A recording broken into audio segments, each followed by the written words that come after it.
Oh, Bingo. oh, hello everybody. Hi, Duncan. How are you? Hi, Richard. I'm good, thank you, matey. Behave yourself. Behave yourselves. Yes, hello everybody. Welcome back. We've had our week off, which seems like I suppose it is 2 weeks from show to show, isn't it? That's Scottish for small cough. Ellie coffee. Yeah. Yes. I mean, it whooshed by because I've been very busy and lots of things like that. But no, yeah, it's been good. It was nice, I suppose. Me too. Yeah, no, it was nice. I went to the Peak District. Had a little quick visit up to the Peak District, socially distanced, which is quite cool, and took some photographs. Those of you who follow me on Instagram have seen my photographs. How exciting! It's old man taking pictures. Have you turned the music down? Someone said it's very loud. I've just turned it down. Oh, you have. Oh, they live in the land of delay. That's true. Yeah, they live in the land of delay. That's Irish for delay. Sorry. That's tonight's joke. Welcome to Val Verde Broadcasting's one joke. Been saving them up. We've got to ration them. There's a war on or something similar. I'm not sure. We've got to ration our jokes out. Oh, okay. Sorry. Well, I don't want to. Yeah, I don't want to. So there's going to be one joke per hour, everyone, tonight. That's all. That was 2 hours worth. 2 hours.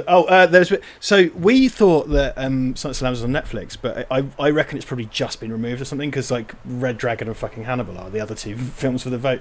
But it is on Amazon Prime. So if any of you have Amazon Prime, or you can rent it on YouTube for a couple of quid as well. So it's within your reach. I dare say some of you own it. Yes, I would imagine. I should think so. It's fairly widespread film, isn't it? Most people have it. Yeah, I think so. It's for the longest time I just had Hannibal because I had Silence of the Lambs on tape, and then I got Hannibal when it came out on DVD because DVDs were fairly new at the time. It was like, the double disc set. I don't know why, because it's rubbish. Well, it's not rubbish. Hannibal's got loads of really memorable stuff in it, I find. And actually quite enjoy watching it, but it's not.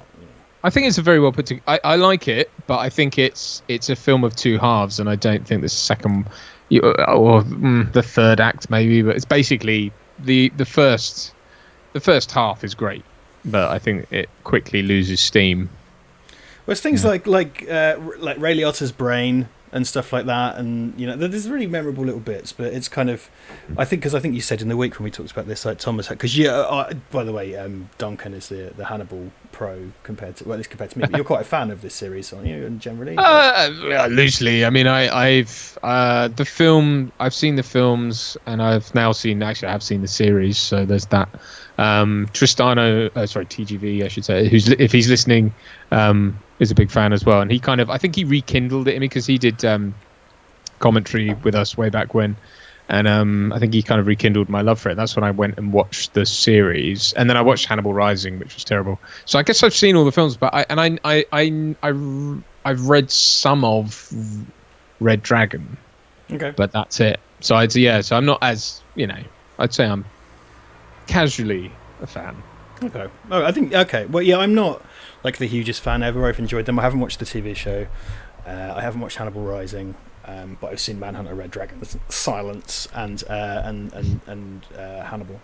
So I know a little bit of stuff. I remember just that, like when Hannibal came out, it's kind of like it's the new film, and Ridley Scott's going to direct, and they've replaced Clarice and stuff with a very capable Julianne Moore and everything.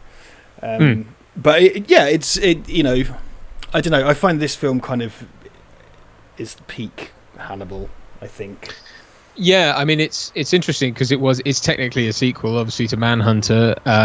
It's the only one Dino De Laurentiis did not produce. That Manhunter was such a flop, and he'd pursued the rights for the Hannibal books for so long that he just went, fine, Orion, you have it.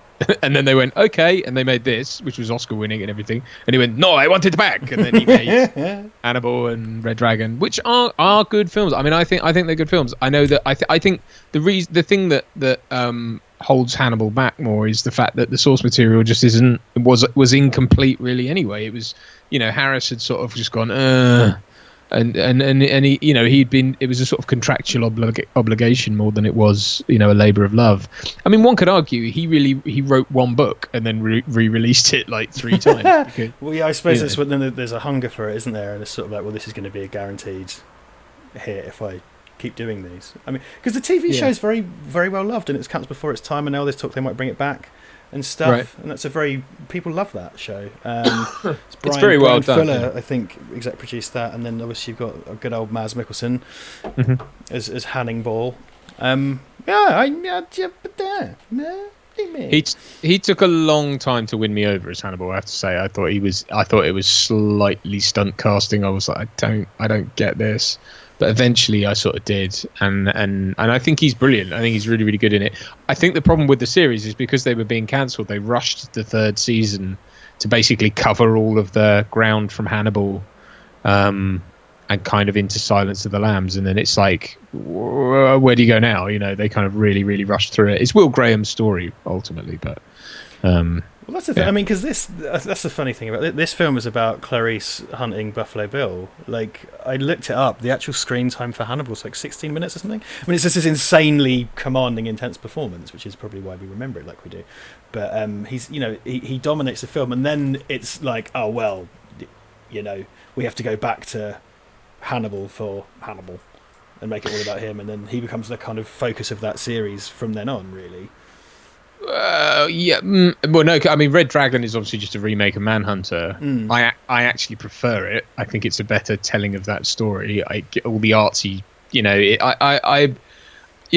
people who say Manhunter's my favourite one and Brian Cox is my favourite Hannibal Lecter, they're usually George Lazenby's my favourite Bond contrarian. Just watching the comments, everybody's leaving. The Michael Mann fans. Zero. I mean, it's a vastly different film because it's Michael Mann. I don't mind it. Yeah, I do enjoy it as a film, but I just don't see it as in any way in that world. It just doesn't feel like it's part of that world. It's very stylized. It's very music video-y. And it's, I think it's the weaker. It's the Mike McMahon of it all. Michael McMahon is a 2000 AD artist. The Michael Mann of it all. McMahon, they are 2 different beasts. I mean, I kind of can't with Red Dragon. I can't get over the kind of Brett Ratner of it.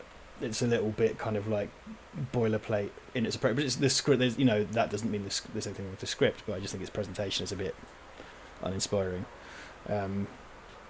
But I mean, I get that. I think it is, but I think that story needed that a bit more. I think it didn't. The sort of really washed out pop video, high contrast, sort of everything's white for some reason aspect of it, like that. That for me took me out of Manhunter. I didn't feel like I was very invested in it because it just felt too OTT.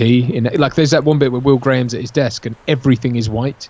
Like even his stapler, his pens, everything is white, and like, what does that mean?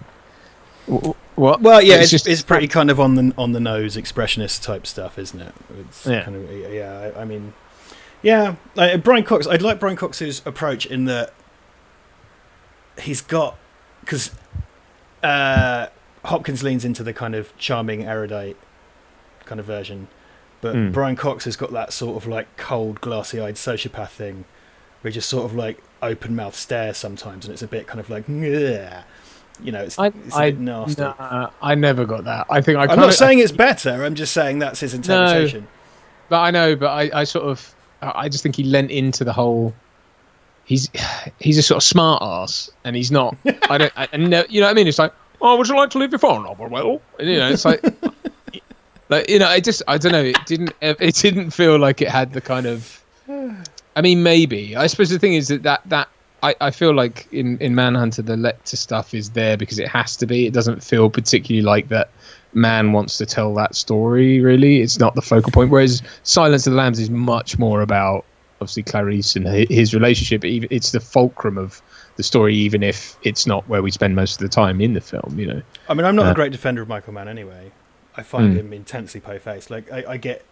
Heat is clearly a good film, but I don't really like it, and it's one of those things I was constantly told that I should like. Right. And it's kind of like, well, there's a bit where Val Kilmer reloads a gun really fast. I like Heat a lot, but I mean, much in the same way that Thomas Harris wrote the same story a bunch of times. I think Michael Mann just does the same film a bunch of times. His thing is always the cop and the robber are two sides of the same coin, and it's like, well, that's what he did with Manhunter. That's Brian Cox explaining that. And that's what he did with Manhunter, and that's what he did with Heat, and that's what he did with Public Enemies, and that's what he did. It just does that with everything. Cop and robber are two sides of the same coin. That's I'm doing. Someone already did the Brian Cox versus Brian Cox joke, and I think it has to. Every time I see Brian Cox, you just have to. It was in the comments, but fair enough. I put my spin on it. Professor, Brian and Cox. As they rightly pointed out, he was the keyboardist in D-Ream, which is sort of forgotten quite a lot. Mm-hmm. Which is odd. Should we? My week off. I'm quite exhausted off my week off. Actually, I'm not going to lie. I've been rather busy. I've done a lot of stuff, and I'm just sort of like having a nice drink of tea. My energy isn't what it usually is. I'm sorry about that. But should we say hello to everyone? We haven't said hello to everyone. Yes, in fact, hello everyone. I wanted to give a special shout. We've had quite an influx of people who have been going through some tough times, and for some reason, for whatever reason, they've reached out to us, which is absolutely fine. And you know who you are, but I just kind of wanted to give you all a shout out and wish you all the best from everyone here, because I think there are some people who are really, really struggling right now, and it's not necessarily because of the global situation, but they're just going through some real crappy times. And I think if we can all just kind of be mindful of that and just send out some good love and good vibes and stuff. Yeah. I know it sounds wishy-washy. No, everyone is, because otherwise you sort of talk about people's personal situations, and people have messaged us and said, I've got this going on in my life, and that it sucks, and thanks for saying Willie on the internet. And we're very, very grateful to you, firstly, for supporting us and just getting in touch and watching us. And what he said, Duncan just said it very elegantly, and I don't really need to reply it, but thank you, all those people that have been in touch. And also big thanks to everyone who gives a patron, obviously. We've had a lot of people. Massive thanks to the people who have cancelled their patrons because they've come to us and said, oh no, look, I want to carry on but I can't because this, that and the other, job, COVID. Thank you for giving to us in the first place. Cancel it, please. If you're struggling, don't give money to this. If you need the money, spend it on you. Don't worry about us. So thank you for everything you've given. And those who continue to give, thank you as well. It's really amazing. You keep all the lights on, and I spend all the money on batteries for these Christmas lights. And I was chosen to surround myself with. They're a unique Ukrainian type of battery that can only be bought from Soviet-era silo. They stopped making them in 1992 in the former Ukraine. I don't know, just like, ever since they redrew the borders. Sorry, sort of right across the factory. That's why I went bald. I've got radioactive Ukrainian batteries. Use a pen, Sideshow. Use a pen, Sideshow. What was I going to say? I mean, the only other... no, it's gone. But to echo, obviously... posters. That's what I was going to say. Posters have gone out. They went out... when was it? End of last week. So they should be with... on Saturday, in fact. So they should be with you if you're in the UK already, but you have to allow quite a lot of time at the moment because I've had someone's... in the previous batch, someone's didn't get to them, and we had to... I asked the post office what we could do because... whatever, and they just said, you've got to wait 2 weeks and you've got to fill out 8 forms and then you've got to turn around backwards 3 times and kiss your shoes or whatever. And I just went, I'll just send another one. But so they should be arriving. I know some people have got them, and then you guys in the States, it obviously takes a little bit longer, but they've gone out, so please keep an eye out for them, and just that's good for you to know. So there have been problems with COVID post. Yes. I'm going to do the thing again where I read the list. If you go in the console for the streaming, you can read out everyone who's supposedly participating. I don't think it's comprehensive, but I'm going to read them anyway. Benny Legend, Bicoloured Prawn, Callum Chung, Carl Goddard, Daniel Hara with 2 A's, Daniel Hara, Douglas Janusk, Floyd75 Dylan, John Doe, Mr. HEC 381991, Petter Danielson, Professional Moron, Robert Myers, Ross Sanders, Roy Lake, Sean McManus, Steve Allen.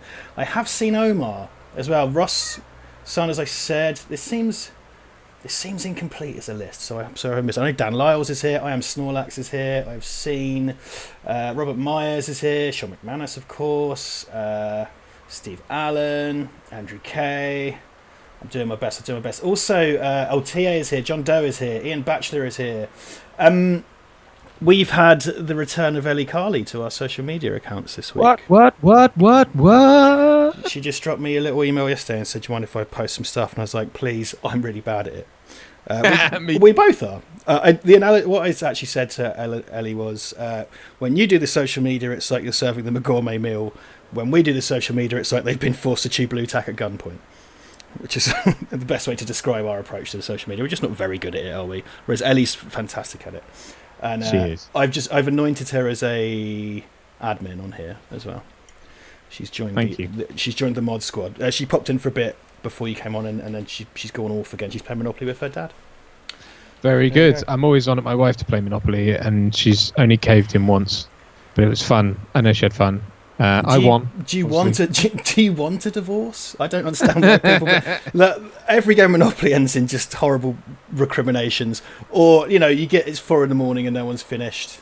You know what I mean? Yeah. Have you ever finished a game of Monopoly? Oh yeah. I've never participated in a completed game of Monopoly ever. It is usually in the wee small hours, and everyone's feeling like crap, and I win because I always win. I win. Just a bastard, aren't you? Yes, and I'm that annoying guy who just keeps it going and keeps it going. And everyone's like, "Shut up! Stop playing." Ironically, I called you a bastard when true proof that you are not a bastard emerged in that your dad is in the chat. So biological proof that Duncan Casey is not a bastard.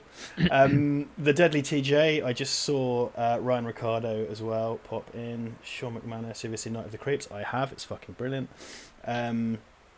Just a quick shout out to Michael Boyal or Casino Royale sent us 2 lots of £5 on PayPal, which is kind of you. Thank you so much. Thank you very Paul much. Paul McCulloch has sent us £20. Thank you, Paul. And James Harris has sent us £20 as well. James, thank you very, very much. Good it's very grief. kind. Thank you, guys. Yeah. Thank you so yeah, if you do want to tip, you can use the super chats on YouTube, but PayPal, they don't keep a third. YouTube keep a big hit of it, and PayPal don't. So if you are able and willing to give a tip, that's really great. Thank you very much. If you can't do that, don't worry. Just hang around for the dick jokes and the swearing and the sort of off-the-mark analysis by me. Yeah. Or leave us a like or a comment or subscribe if you haven't already. That'd be great. If you are, I think someone mentioned this already, but the football's back. And I think we're going to probably suffer. Ivan's gone off to watch the football. Ivan's been very excited because Liverpool won the league something. Well, apparently it's not happened for like 30 years, so it's like a massive fucking deal. So now, people are G'd up to fuck about football. Yeah. So we're competing with that tonight. So do you want to watch a 2.5-hour, 30-year-old thriller film? Or do you want to watch Liverpool beat the Manchester Uniteds? At the footballs. So yeah, a bunch of people are just like fucking off now. Leaving. No, they're not really.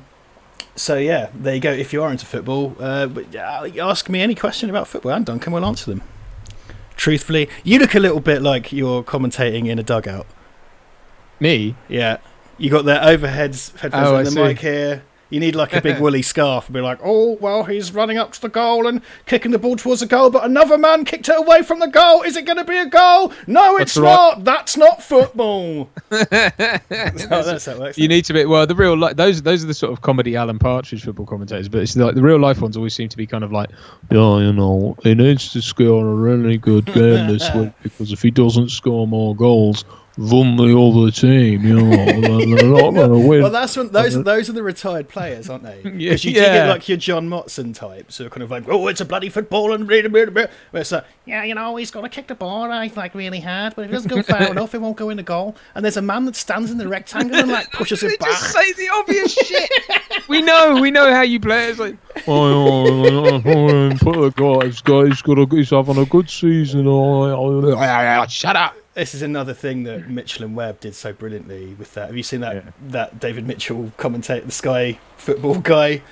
He's like, yeah. He goes what is it? He goes like, it's the Giants of Leicester versus the Giants of Manchester that, when standing next to each other, look normal sized, and stuff like that. I just sort of the great thing about football as well is if you are people such as us, and you sort of start criticising it. A certain type of person gets deeply offended and very annoyed about it. Like it's, I suppose because they've wrapped their whole life, it becomes a very much a nice sort of identitarian, tribal thing, right? And look, like, I'm not mocking you for liking football. Richard and I just don't get it. Put it that way. Yeah. So it's much in the same way as our attitudes and general disdain for Highlander is well. Highlander is the football of films. Oh yeah, I think so. Why not? The Deadly TJ, I've been thinking of starting a podcast series where I do a commentary on a football game for everyone who doesn't want to be watching football.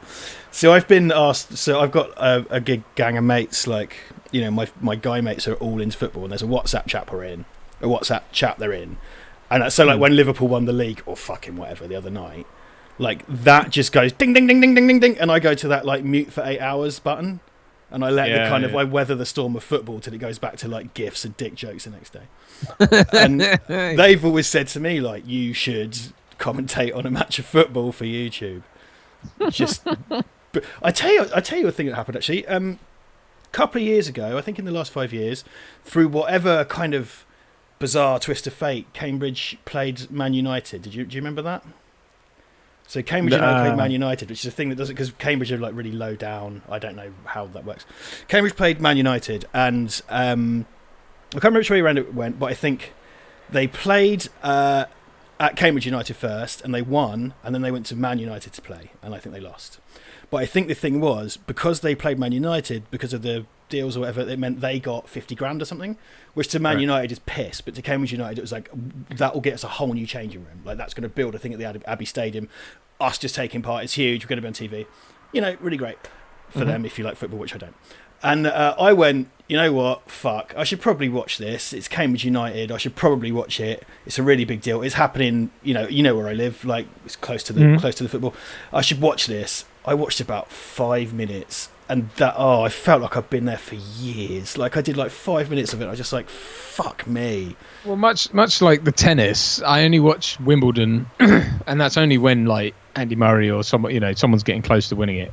Or I watch the World Cup, which is every 4 years, which is wonderful. And so and if England are getting somewhere or whatever, I'll keep watching. But and then when they get knocked out, I don't. And the only time I've really ever I got it was, when was the last one? 2018, I guess, or whenever it was. Yes, it must have been. Yeah, it was because I Deliverooed during that.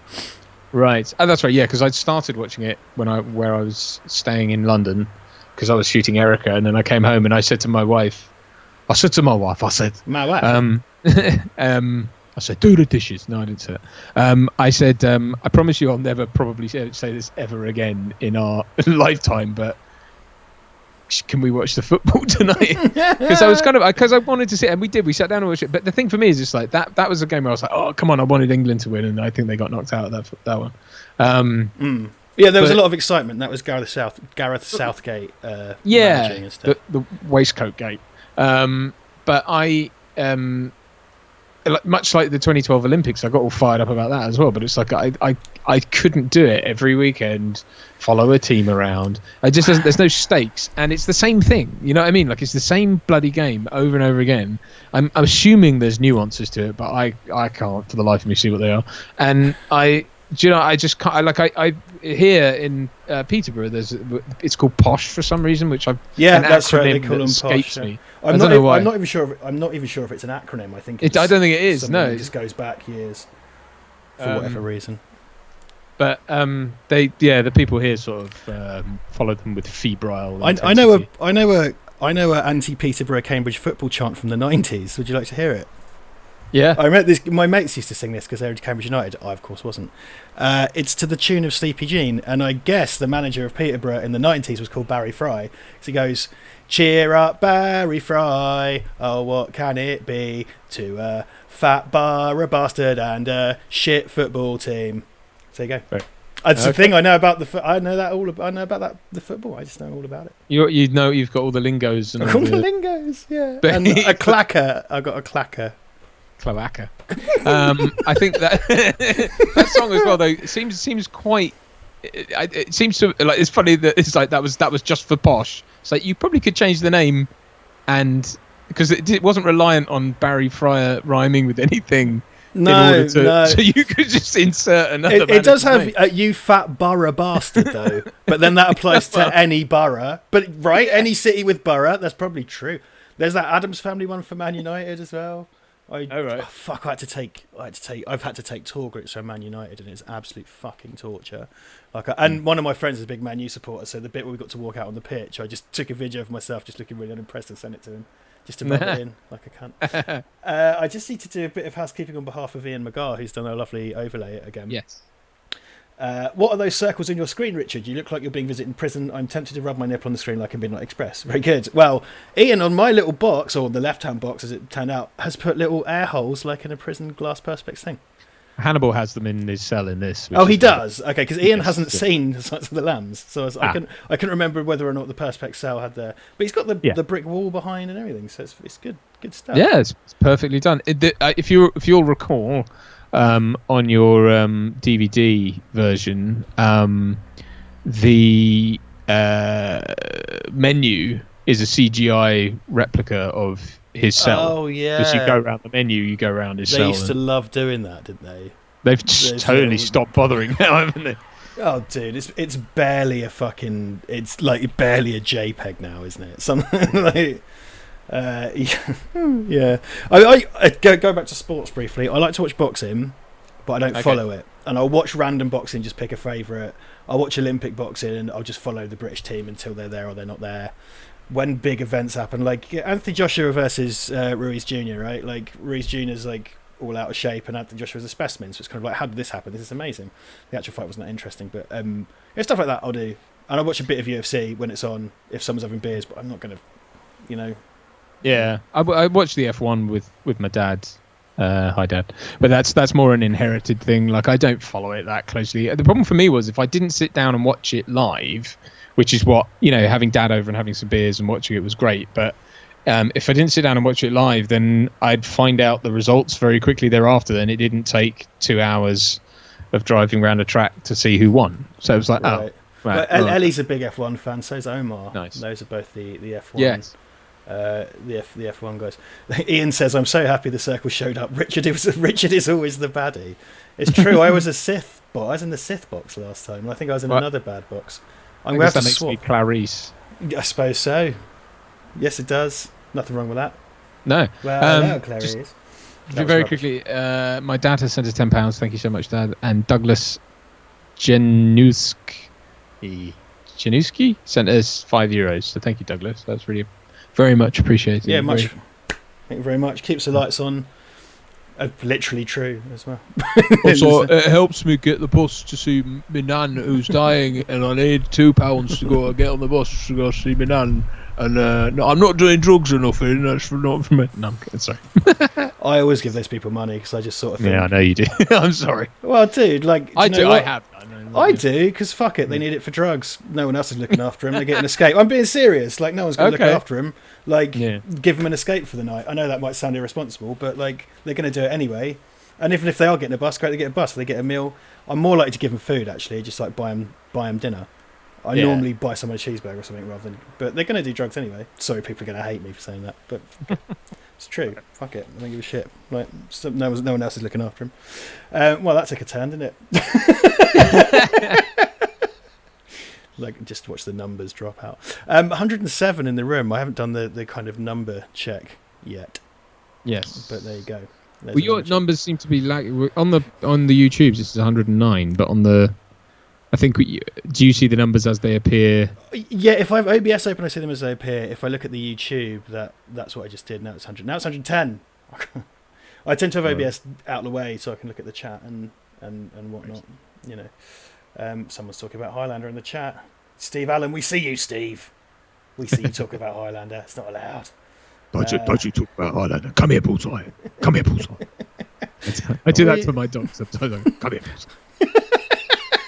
He looks at me like I'm... So what? Insane, Johnny. Why are you, Dad? Why are you? I Winston. He would sound like that, wouldn't he? Yeah. God love him. Oh, I haven't seen Winston in ages. I know. We've got two here at the moment. Tilly's come to stay. Our friend's Sprocker as well. So we've got two mad bastard spaniels. Sounds fucking loony, mate. Jesus. It really is. Bless her, my man. heavily pregnant wife is trying to corral them downstairs and the cat. So, of course, yeah. Well, my wife Ivan is off watching the Fuce ball on with his bro. So there you go. I guess it's Liverpool. I don't know. James Davis says Highlander is shit. James Davis is correct. Right, are you ready? It's 8:30. Should we do this thing? Indeed. I'm gonna tee this up. I've got me. Let's turn the volume down. Right. Yes. Got to go through the obligatory trailers beforehand because Prime. Oh yeah, you're on. Oh wait, what? Well, I've got a Ready Player One. I can skip it. There we go. Right. You got a trailer on Prime? Yeah, you get them. It's usually for another, for something that's on Prime. Yeah, sure. Okay. Not product. That's a product or service. I'm ready to start all the Highlander talk. Henry Glennon says Highlander's fine, but Hawk the Slayer is rubbish. That's a space reference, Duncan. Right. Right. I think we should just fucking do Highlander, man. If we put Highlander on the ballot with the two films that people want us to do the absolute most and Highlander, everyone would vote on Highlander just to watch us do it. It'd be a landslide. People would join Patreon just for it. So yeah, Floyd's on the Orion logo. I'm on the MGM logo. I've just got it to 0 on Prime. Timestamp to 0. Yeah, we're gonna. Naughty. I'm just gonna check that because I know the MGM logo has superseded the Orion logo on certain films. I was like, okay, Floyd, we're gonna start from 0, but I'm gonna tell you especially when the Orion logo's on because I love you. I love you, Floyd. Okay, you ready, Duncan? I'm gonna count down from 10. I am. Okay, everybody, we're gonna count down from 10 from 0 on Prime, but I'm also gonna tell everybody when the Orion logo's there. All right. Barrel. 10, 9, 8, 7, barrel. 5, 4, 3, 2, 1, go. Good. Very good. Yeah. Did that work? Did I get it? You did, yeah. Yes. Very well done. He does a little bit extra afterwards. You sound like the thing from Orion logo. Orion logo. For the Orion you sound like the Doom. Is it the Imps or whatever? Oh man. I've been playing a fuck of a lot of Doom 2 recently and Doom Eternal. Really? Just because I can. So I'm a single Fair man enough. at home. I can just do those things. It's nothing to be jealous of, Duncan. It's nothing to be jealous of. Gone are those days. I gave up a pack of AA batteries to my wife earlier today that I had bought and squirreled away from my Xbox controller that have not seen the light of day in so long that I just gave up. So that shows you exactly where my gaming's That makes me not so strong. happy. That not that you've been deprived of a thing, but just the whole sort of mundanity of it makes me happy. Makes me happy. I had a plumber in to look at the toilets today and the gas boiler. Nice. Then I replaced the microwave. Yeah, mate, I'm telling you. These From your toilets, mate. Is she full of shit? You're full of shit. You ruined those toilets, shouts it. Gary come round to do your toilet. He's been first hand to my shitting stories, so he would know. There you go. Yes, of course. So this is a great. I actually did a lot of research when I did the commentary for this elsewhere a while ago. I did a lot of research in this film and found an awful lot in it that I think is brilliant. And it is full of great visual storytelling. The opening, obviously, being, very much about putting Clarice alone, but also, but just like even as she goes into the FBI, there she's running into the fog. Something that credit for Roger Corman, by the way. He launched Jonathan Demme's career, and he's in it, right, along with George Romero. Yeah. One thing they do with Clarice a lot is have her walking from like darkness to light and all that stuff, and it's showing kind of awakenings and becoming aware. And like here, like later on as well, even when she's in the FBI building, she's sort of diminutive and she's very much she's sort of very othered. Often towered over and dwarfed. Is she in a lift or something? And there's just all those guys standing around her, and she's tiny, wearing different coloured jackets, and they're all towering over her. I mean, she runs through. She's like, there's mist when she's running through the mist. She's struggling up the hill. She's often shown from low angles. yeah, the visual storytelling in this is great. I mean, it informs the character before she's even said a word. You get this kind of idea of her. She's competent, but she's kind of not fragile, but kind of vulnerable. You know. Well, she's the perfect balance, and that's obviously why she gets chosen to go and speak to Lecter. But so here comes a guy in yellow, and there's something significant about that I've forgotten. But there is a reason why, like, he's in a yellow jacket, which sort of signifies wasps. Oh, but it is to do with like danger and to do with like alert and warning kind of thing, because this is her being called into what's his name's office, and it's I can't remember what I was going to say. But sorry, yeah. So she's that's one of the reasons why it works, is that she sent one of the first thing Lecter says is Jack Crawford sent a trainee to me, as in, like, he's completely taken aback by the idea that he should send a trainee. And then it's because she's naive enough to let Lecter in, a bit, but she's still got the strength of character. Like, she is an intrinsically good person that he just can't break, right? So that's the whole point, is that she's so sort of pure of heart, really, that it's just not possible. So yeah, anyway, there you go. But that's I'm glad you're here. I think the way she's placed at the center of this film and the way she is portrayed, it makes her very kind of human and fallible, which is what makes her so relatable as a character. And I think Jodie Foster sells that so well, because her exterior. Now, this is the shot I was talking about. They're all red as well. Which is red for danger, and she's tiny and stuff. Her, because of her stature, firstly, but just as a performer, she's really, really great. Like, because in Taxi Driver, where she plays that prostitute and the stuff she's saying, and it's just like, oh god, but she just she delivers those lines with such maturity, despite being so young at the time. Like, I think she's. I think she gets a bit of a rap for kind of playing a lot of things the same way. I think she's at her best when she's well cast, which is true for most actors. True of me as well, I'm sure. But this is certainly obviously her standout role. But I think she's perfectly cast. I actually think Julianne Moore is perfectly cast, and I believe she was in the running for this at the time, along with like Meg Ryan and people like that, which is weird. It's kind of proper Hollywood, isn't it? Just like, let's see what shit sticks. Well, and then it's funny, I think it's the failure of Manhunter that really ended up giving people like her a chance, and Hopkins, because Gene Hackman bought the property at one point and was going to direct it and star in it, either as Jack Crawford or Lecter, which is weird, and then I think gave up in the end, and there just wasn't the appetite, and everyone was a little bit sketchy because of what had happened with Manhunter. And so I think what that did was allow a bunch of people to come in who made it what it is. And I don't know, Julianne Moore would have been a great pick, and I do think she gives good starling in Hannibal. She really does, man. And I remember when that was coming out, and it was like, well, Jodie Foster's not coming back, but we've got Julianne Moore. I've always really liked Julianne Moore. I think she's great. And I just I at the time had because often people get aggrieved over recastings and stuff. I was kind of like, no, I could totally see that. And then in that movie, which I do not think is a great movie, but has its moments, she was great. She did a really good job, and they're big shoes to fill. I think what's interesting about it is because I think she was, like I say, if she was in the running for this, it seems like what she does in Hannibal is play the version of Starling she would have played in this. And it's different. It's very different, but it's her own one, and she just takes it. And you don't really question it. I mean, that's one thing I'll say about Hannibal is she completely, like, that's Clarice Starling.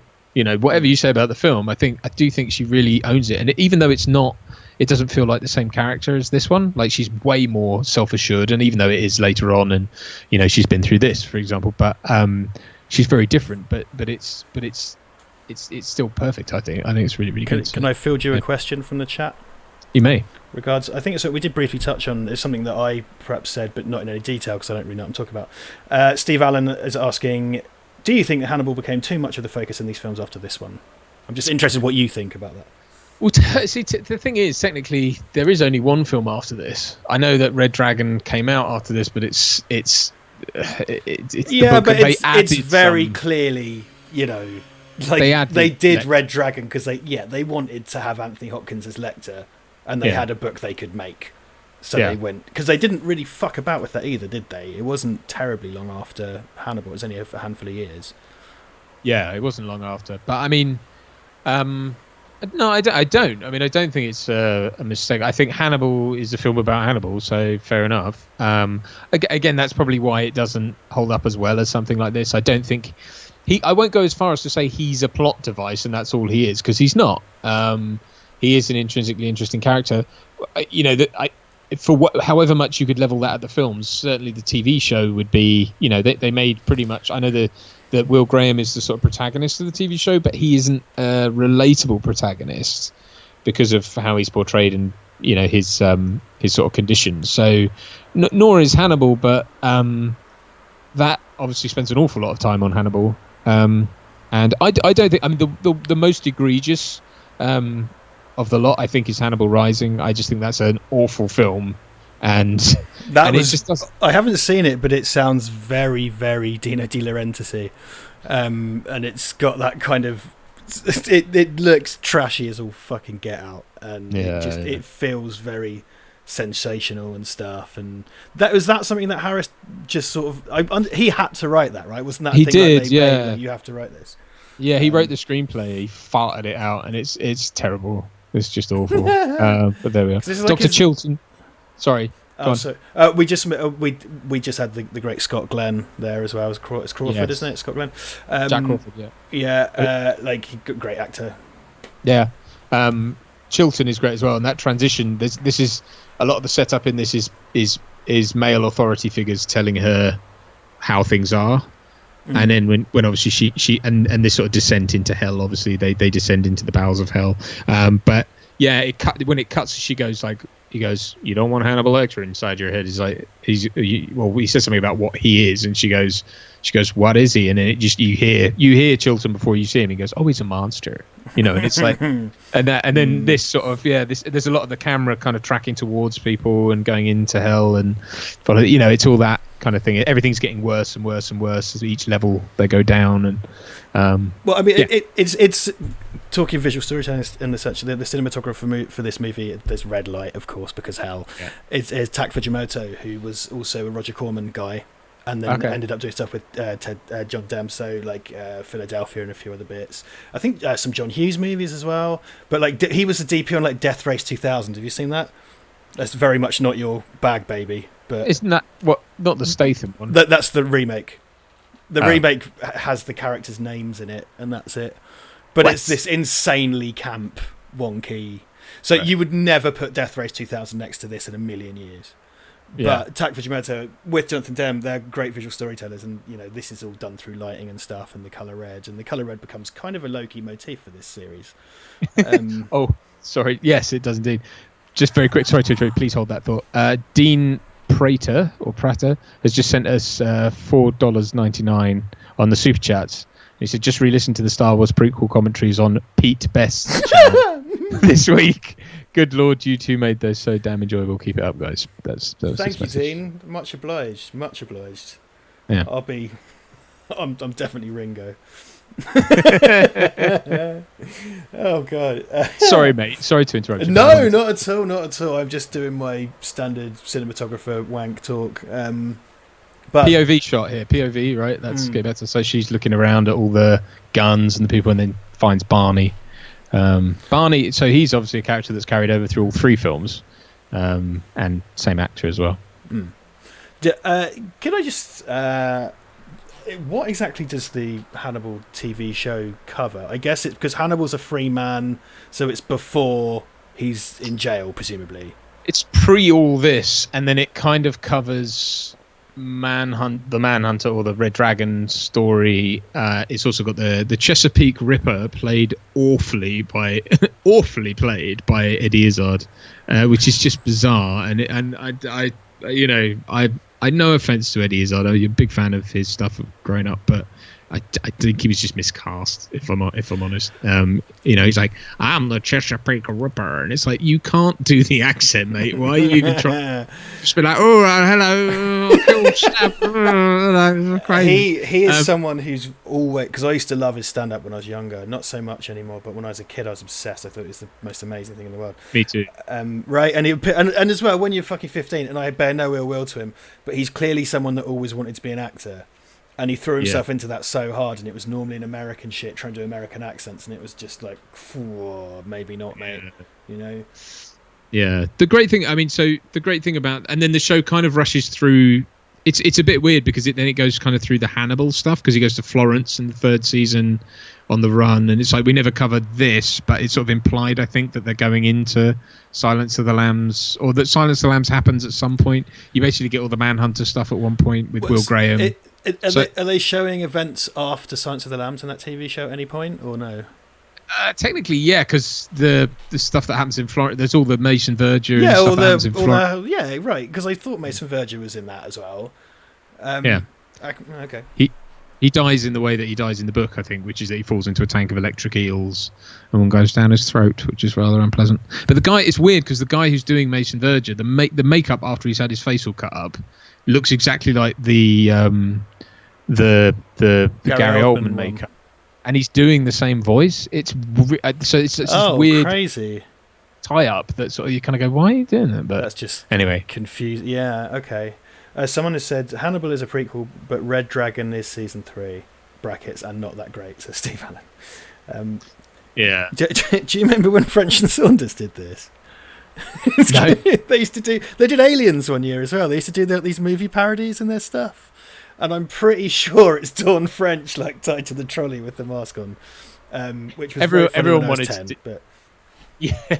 Everyone wanted to do the whole, fava beans and, go.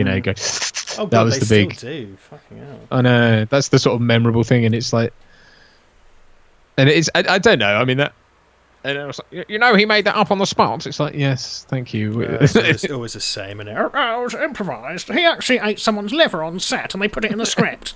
Shut the fuck up, you clown. I think the original, because I think in the book it's his liver with some. It's like I can't remember which way around it is, but one of the two isn't the Chianti. I don't think it's Chianti, it's something else and whatever. But I love that when he goes, that is the Duomo, and in fact that shot of Florence, the Duomo, is what I think Hannibal opens with, or it opens with some sort of jump cutty stuff. But then when you see Florence, it's that view with the Duomo, right. And which is cathedral. Mm-hmm. But yes, or Grand Cathedral. But yes, it's then the whole point of this is, he's charming. That was the whole point of this villain. Like what's scary about him is what's behind the eyes. And the series gets that. Obviously, it can't do it in the same way as this. And I think what's clever about it is it's all that stuff sort of going on, but he is just Mads Mikkelsen is just chill and charming, but then when shit hits the fan, he's still the same because he has such mastery of other people's psyches.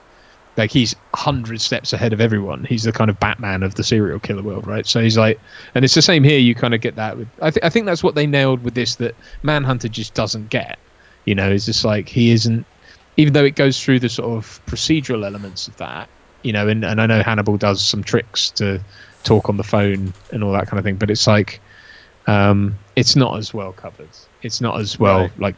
There isn't that kind of, and I don't know if that's a product of the story. Maybe it's a product of this story. It just involves a lot more of his relationship with Clarice, and therefore, we kind of see more of that. But it's when he's finally uncaged, it's horrific. But you don't see that much. I mean, one of the nastiest images in this is him beating. What's the actor's name who plays the cop?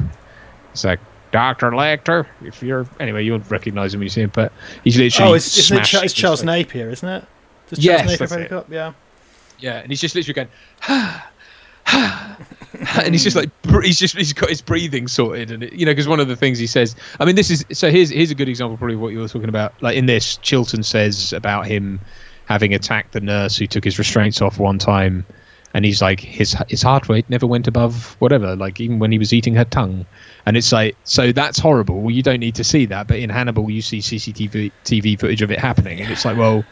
that kind of stuff, that's Prometheus syndrome, isn't it? I think the more you... Well, and any alien stuff, like the more you see, the less mysterious it becomes, and then therefore less interesting. Yeah. Being told this man has done this stuff, you can believe it. Because he's like because he's portrayed in this one, at least, he's like a shark. He's got like I know there's a whole thing about him not blinking, but he's got this kind of shark-like thing, and it's just that again that kind of thing of just having a bead on something, because their first scene together, he just undoes her in 5 minutes, and at the beginning she's kind of like and like smiling at him and stuff. It's like, stop, you idiot, like you're falling into and by the end he's just sort of undone her. It's mad. And I don't know, maybe they're leaning into that, but then showing him eating a lady's tongue, but then that's Jack Crawford's genius in a way, is that he sent her because he knows like she lets him in naively to begin with, but at her core she's so robust, there's nothing for him to get his hooks into. Ultimately the lamb story is the only thing, is that's what drives her to be an FBI agent. She wants to save the lambs essentially, and it's like, yeah, he figures that out, but it's like, and like, she's just an intrinsically good person, and you can't, there's nothing, and that's why he won't kill her. Like when he gets out at the end, he's like, oh, life is much more interesting with you in it or whatever, and he won't kill her. So it's like, that's and that's actually ultimately, I mean, unfortunately Thomas Harris goes down the whole thing of like, that's what makes him fall in love with her. So in the book of Hannibal, they run off together at the end, and it's like, I don't like that, because it's like, well, you turned her then, and she shouldn't be turned. They should be the unstoppable force and the immovable object. That's what makes them great adversaries and stuff. Here comes multiple MIGs. First date, multiple. Oh, it's so gross, and it just like looks so jizzy, doesn't it? Someone in props had to make that as well. There's 100% of fake jizz recipe that's just the go-to, isn't there? You're like, oh yeah, knock some jizz up. Because of course, when I was a kid, I didn't know what that was. I didn't even know what was going on there when I first. Especially on VHS, you couldn't see what it was. True, yeah, pan and scan the jizz out. This is the one time when he kind of loses his cool, because that's one thing about Hannibal, is he hates discourtesy, right? It's because he goes like, I hate discourtesy, it's unspeakably ugly, and so he's like, okay, I'll give you this, I'll give you that. That's the one way he kind of into his is discourtesy, and he ends up making multiple MIGs kill himself. He literally he kills him by proxy for being rude. Yeah, that's what, it's not. He only ate. That was his rule, wasn't it? He only ate the rude. Yeah. So yeah. Logan W, time for the wank slinging jokes. We've been weirdly restrained, which is not like us. I just think it reflects a different energy this week. We're not drinking. Yes, it's true. I had a caffeine-free tea. I had a green tea, which had some levels of caffeine in it. Or some small amount of caffeine. That's a nice transition there, where you get into flashbacks and stuff. Sorry, man. I don't want to. No. Please, I'm glad you're here, because I'm not sure I'm capable of doing this on my own. Frankly, not even close. Nick Matteo compared. I said Hannibal's like a shark. He said he's like a reptile in a terrarium, which is really good, because particularly with that, because like in the Michael Mann one of Red Dragon, like he's in that clean cell, isn't he? And then, like this, I would have said it's kind of like it's like a Boschian. Hell. Yeah. It's like this textured, because no actual cells look like that, right? Like you wouldn't. Yeah. But it's a cool looking thing. Those transitions are great as well, because it's like goes from POV, and then you've got like camera coming at, always looking at them and walking towards camera, and then that pull up to the sky, and then it's just her alone again, which is crying by her car, and stuff like that, and it's like it's brilliant. I just think the visual storytelling in this is just excellent. Oh, this of course, because like obviously he's. Firstly, great transition. It's practical lights into scene lighting. Yes. There. Gun to the back of her head, and he's like, "Oh, we weren't ready for that." And that's how. Doesn't Bill get her like that later? Well, no, that's how she gets Bill, because she basically. Oh, sorry, yeah. Pardon me. So like he's behind her, and then she hears the. There you go. Character development. Exactly. Like it's done, and then it's paid off. And it's also again that transition from darkness to light. That in that scene, it's like lights flashing, the lights go on, the house lights go on effectively, and it's like. That's her being brought into an awareness, right? So later on, she's in the dark and Bill is behind her, and she turns around and shoots him, and then her bullets go through the window, and the light comes in, and that lights up. You know what I mean? So it's like there's lots and lots of like really interesting motivated lighting by Fujimoto in this, and I think, and in terms of like they're not. I'm calling them practicals. They're not practicals, but like the light from the microfilm reader, and then the lights and the shit, and like you say, and of course like there's tons and tons and tons of first person perspective, and there's stuff that isn't really first person, but she's looking straight to the camera when we are the microfilm reader, for example. But then there's the night vision goggles later and everything, Yes, all that kind of stuff. And I think there's so much sort of down the barrel. We cannot say that word anymore without saying like that. So there you go. I find myself just barrel. Saying the word massively all the time at home on my own. Why not? Someone who's a bit of an unsung hero, I think, in this film is Ted Levine. I think he gets sidelined very much for Hannibal, but I think he's incredible as Buffalo Bill or it's James great. Gunn. I think that's the problem. I think if you had a really run of the mill Hannibal, people would give Ted Levine more credit. Yeah, because he's doing and that's all of that is really just straight up upsetting, not nice, really unpleasant. And he's a great character actor. He's someone I love seeing him turn up and stuff, you know what I mean? And he turns up in a bunch of stuff, and he's done a bunch of horror, comedy, you name it, big, small, he's all over the shop. He's in the first Fast and the Furious film, but you wouldn't know that, would you? No, I wouldn't, and I won't ever. I'm gonna drink bleach till I forget that. I'm gonna strap you to the chair like the Ludovico treatment. I got an awful pain in me Gulliver when I watched Fast and Furious 1. Time for some of the old in and out. Time for some of the old in and out. I'm Alex the Drew. Time Me for and the some lad. ultra violence.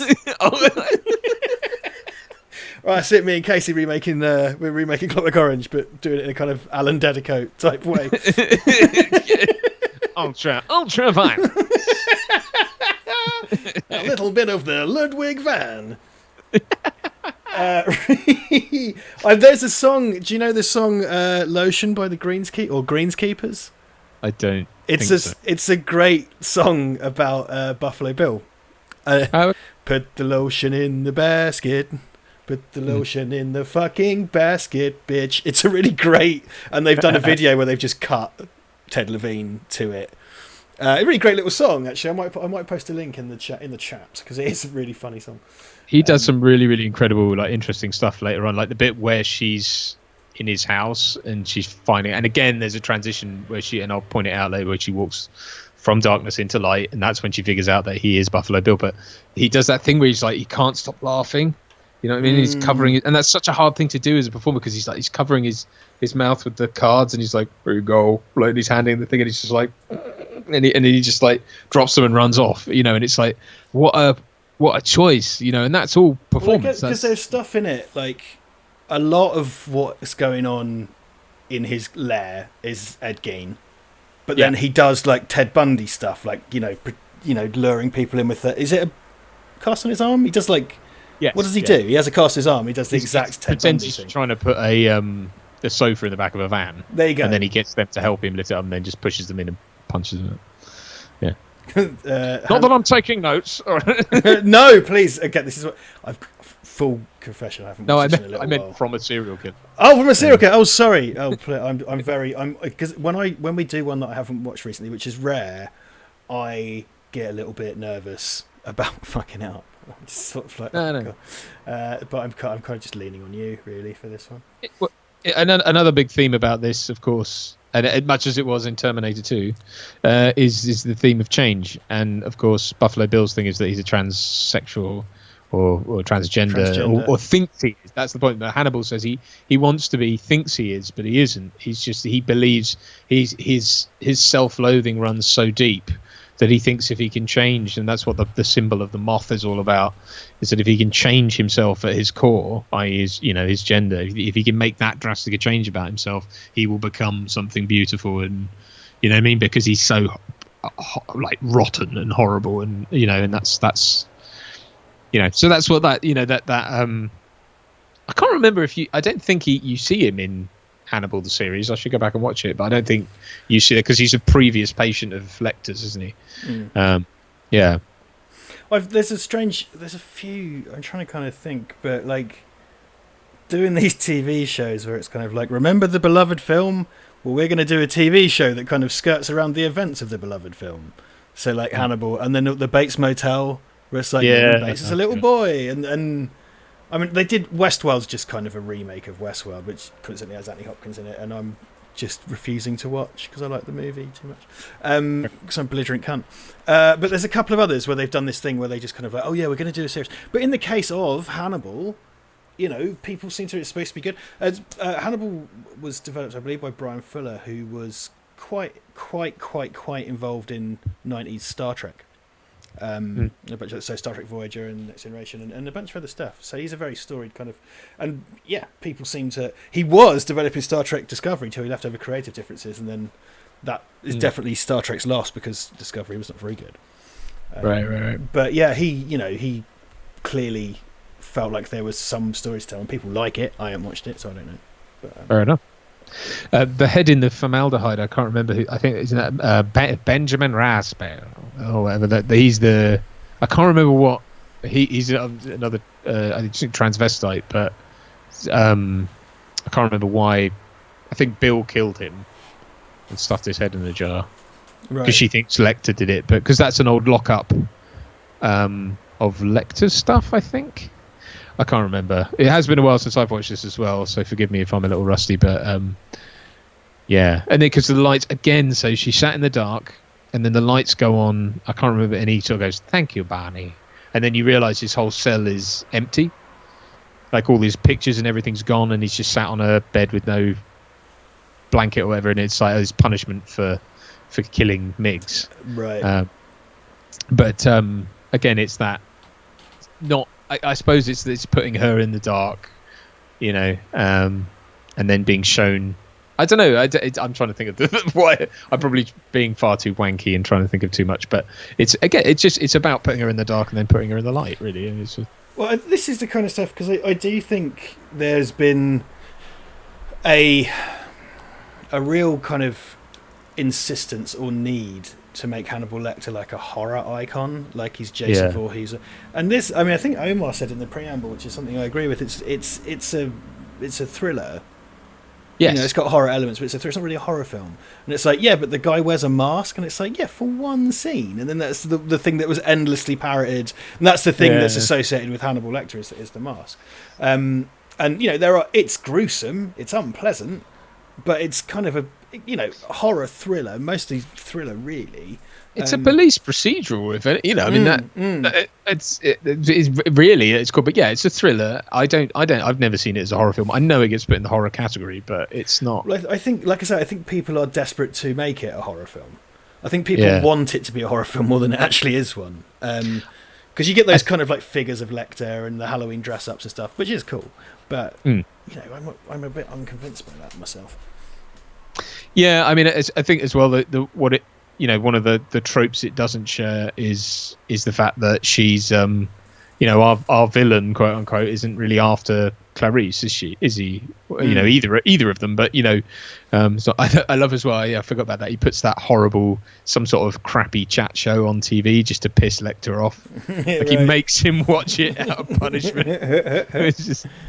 Which is funny. But yeah, but he has an affection for Barney, doesn't he? Because he, in Hannibal, Barney's been auctioning off a load of Lecter's stuff since he escaped, and the mask is what Verger ultimately gets his hands on, isn't it? And then obviously he's in Red Dragon as well. But that's a character, again, it's another character that sort of, I think because he shows Lecter courtesy, you know what I mean? He's always courteous to him.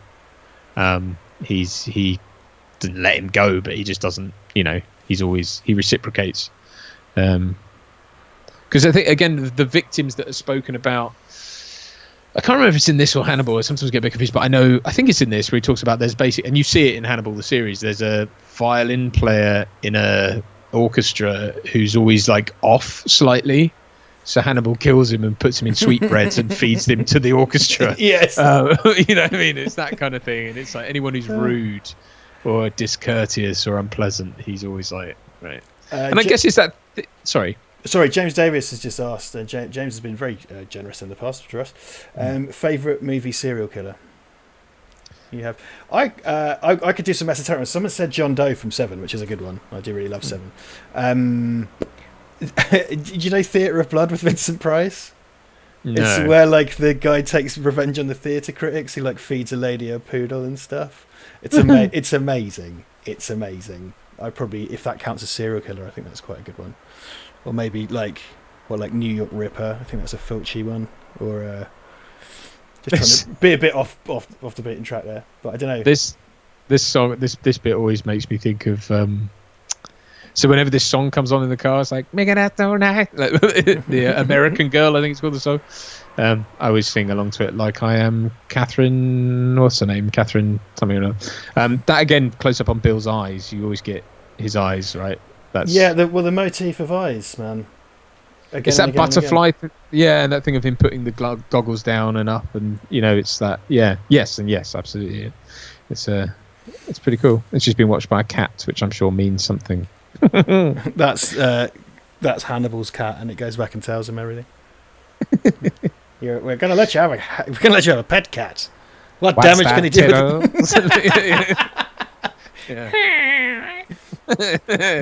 Down the well. Oh, someone Mark Flanagan's mentioned Dr. Fabes. That's good. The abominable Dr. Fabes, yes, with Vincent Price.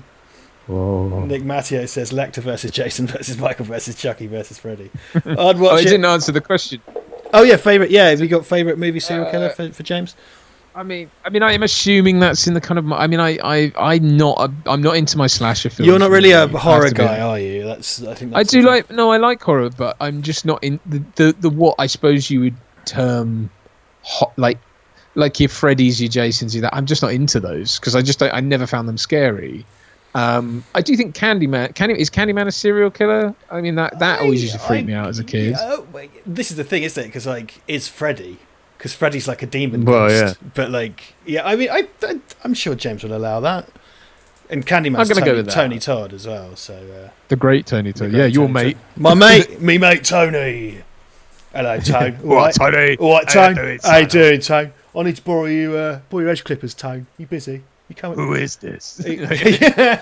Matt, his I don't like soft ass shit. Dude, your voice is not deep enough. No one in the world. I know. It's like a trembling mountain when he speaks. It moistened my loins when I was in the room with him. Love a moistened loin, I do. I smell moistened loins. Well, that must just be what everything smells like to him, because wherever he goes, just moistened loins. Yeah. Everywhere he goes, Badger always knows. Oi, Bodger's dead, mate. Have some respect. Have some respect. Oh, Mousy. Everybody knows Badger loves mashed potatoes. Played like by a choir slowly. We did that. That was one of our very first things. Was the gritty reboot of Butter and Badger? Can you remember? Yes, from one of our first videos. I think I photoshopped Henry Cavill's face onto Bodger because it was some kind of like Zack Snyder's Butter and Badger. Back to the battle. Back to the greatest hits. Yeah. I don't know, serial, because I mean, if you say a serial killer, doesn't that mean it needs to be someone who's really like it's based on a real, like someone like I guess like Michael Myers would be. Mark Flanagan's made an interesting point in which he says, Richard, can you define horror? I usually want a supernatural element, otherwise it's a thriller, but people often elides the two genres. I mean, for example, Seven. I would say Seven is a horror thriller. I think horror isn't necessarily about the events portrayed so much as the atmosphere, and it's a very hybridized genre. So I think like you can make a horror, because like the Hostel films are unquestionably horror movies. They're not very good ones in my view, but they are unquestionably horror movies. Like there are sustained graphic depictions of horrific acts, and that's the face of the film, and it's something that's designed to elicit a fear reaction. You know, I don't think anybody's going to give you a definitive answer on this, man. I'm just trying to give it my own swing. No, I agree. I think it's much like sci-fi. It's more it's a backdrop for something to happen. So I just like the backdrop of this is not horror. There are horrific elements, but you know what? What's funny? I'm so sorry. I just caught my eye. Dan Lyle said, "Did Bodger die from TB?" I'm assuming Badger was fully vaccinated and not a TB carrying badger like most badgers. Please carry on. That tickled me. I'm sorry. That's right. I just think it is hard because, like you say, there are so many crossovers, and there are like I would argue something like the Terminator is a horror. It's a horror sci-fi. I think that like Event Horizon is a horror sci-fi. It's a horror film. It's horror and sci-fi combined. This, I mean, I suppose someone could say might sort of posit the idea that this is a thriller horror. I just don't think. I think horror has to be. The horror isn't the main focus of this. You know what I mean? It's not. I think a horror film should have a sustained atmosphere or mood. You're never going to pin this down anybody, I don't think. But like, there should be a sustained kind of mood or attempts to elicit fear. Because, like as you pointed out, this is really quite procedural. There's a lot of police procedural in this. So I mean, like, I'm not saying like every film has to be scary, every scene has to be scary or whatever, but it's that oppressive atmosphere usually. And again, horror's been kind of hybridized since forever. I mean, people have said before that Mary Shelley made the first science fiction story, which isn't accurate, but in terms of modern science fiction, it absolutely is an accurate description. And that's in movies is kind of a byword for horror, but it's science fiction elements and stuff, and it's something that is always kind of hybridized. It's difficult. Yeah. Doug Warnicott says Dawn of the Dead feels like an action film. Yes, and particularly the Dario Argento version in particular emphasizes those elements, but I do think it is at its roots a horror film, but it's way more action focused, whereas Day of the Dead feels way more like a horror movie. My dad says The Shining. That I know is one of his favorite horror films. I think for me, some of the most effective horror it's when there's a depressing element to it. Like, I think Alien 3 has this awfully like oppressive, depressing tone that just you feel so drained by the end of it. And it's the same thing with what was I going to say? Oh, Candyman. Candyman has the same thing. It's so like Helen's story by the end is so bloody depressing because it's like this poor woman has just literally had everything stripped from her, and she doesn't get to win. Like, not really, which she kind of does, but not really. And it's like, I think I'm just gonna have a quick look, but I'm pretty sure the first Evil Dead film's tagline was, I'm pretty certain, the ultimate experience in grueling horror. Right. And that kind of sums up like what you're saying. Like, the Evil Dead series took the ultimate experience in grueling terror. Sorry, I think. Because the first Evil Dead is just relentlessly grim and dark and awful, and then at the end, you think Ash has died because he gets, Evil Deaded. He gets deadited, and then the film cuts the credits. Then we see in the second movie, after they spend the first 10 minutes remaking the first one, that he didn't, and then that hybridizes the horror elements. So that's, that isn't grueling. That's less exhausting to watch because it's funny as well. And then the third one is a straight up action comedy swashbuckling thing. Fantasy thing. But the first one is a grueling film by design, and the remake went for that. The remake very much focused on the original movie. I've said this before and I'll say it again, the worst part of the Evil Dead remake for me was when the lad fell and hit his back on the toilet. That's the part where I was kind of like, I don't know about that, mate, that's gonna hurt. when the girl was cutting her own face off with a bit of glass, I was like, whatever. Just to bring it back to the Silence Land very quickly. Yes, of course. There's that motif of her walking through things, like being shown in close up and peering through and looking into another world. Straight down the camera, a battle. Yeah, again. battle. Yes, indeed. And then she's seeing her dad in the casket, because we're really going into it. And then it cuts to her as a little girl looking in. And I mean, it's they put the camera in so many great places in this, and it's like, I don't know if, see, for me, this is basically Manhunter retold. I mean, it's essentially the same sort of story again. Serial killer needs catching, FBI enlists the help of Hannibal Lecter because he's a renowned psychiatrist. Because I mean, isn't this the kind of the Mindhunter, which is the show on Netflix? That's a David Fincher thing. Is the kind of story of how FBI profiling came into being in the 60s, and that's one of the and it's a very laboriously recreated, true stories. So this, I gather that's what Harris was drawing from. I think that was what his main inspiration for writing Red Dragon, and then this was the idea that you would enlist the help of a serial killer in order to catch, or a cannibal psychiatrist, but Well, I have felt as well that because that explains the motifs like we discussed earlier from Ted Bundy and Ed Gein. You know, if he's researched these real things, then stuff has then made it into the film. Yeah. But I mean, I guess this is the sort of up to 11 version of reality, right? Which is, you know. Yeah, well, this is the thing. It's super, super stylized. I mean, and again, so much is made of her stature in various ways, and that POV to the coffin is a really interesting one because that just goes to make her diminutive again because she's chest height to a coffin. Can you just check your mic again because you've just gone very crackly. Hello. It sounds like you're in a well. I can't hear you very well. Okay. Hold on. Sorry. No, it's probably what the boys and girls at home can hear as well, which is no bloody good, mate. Hold on.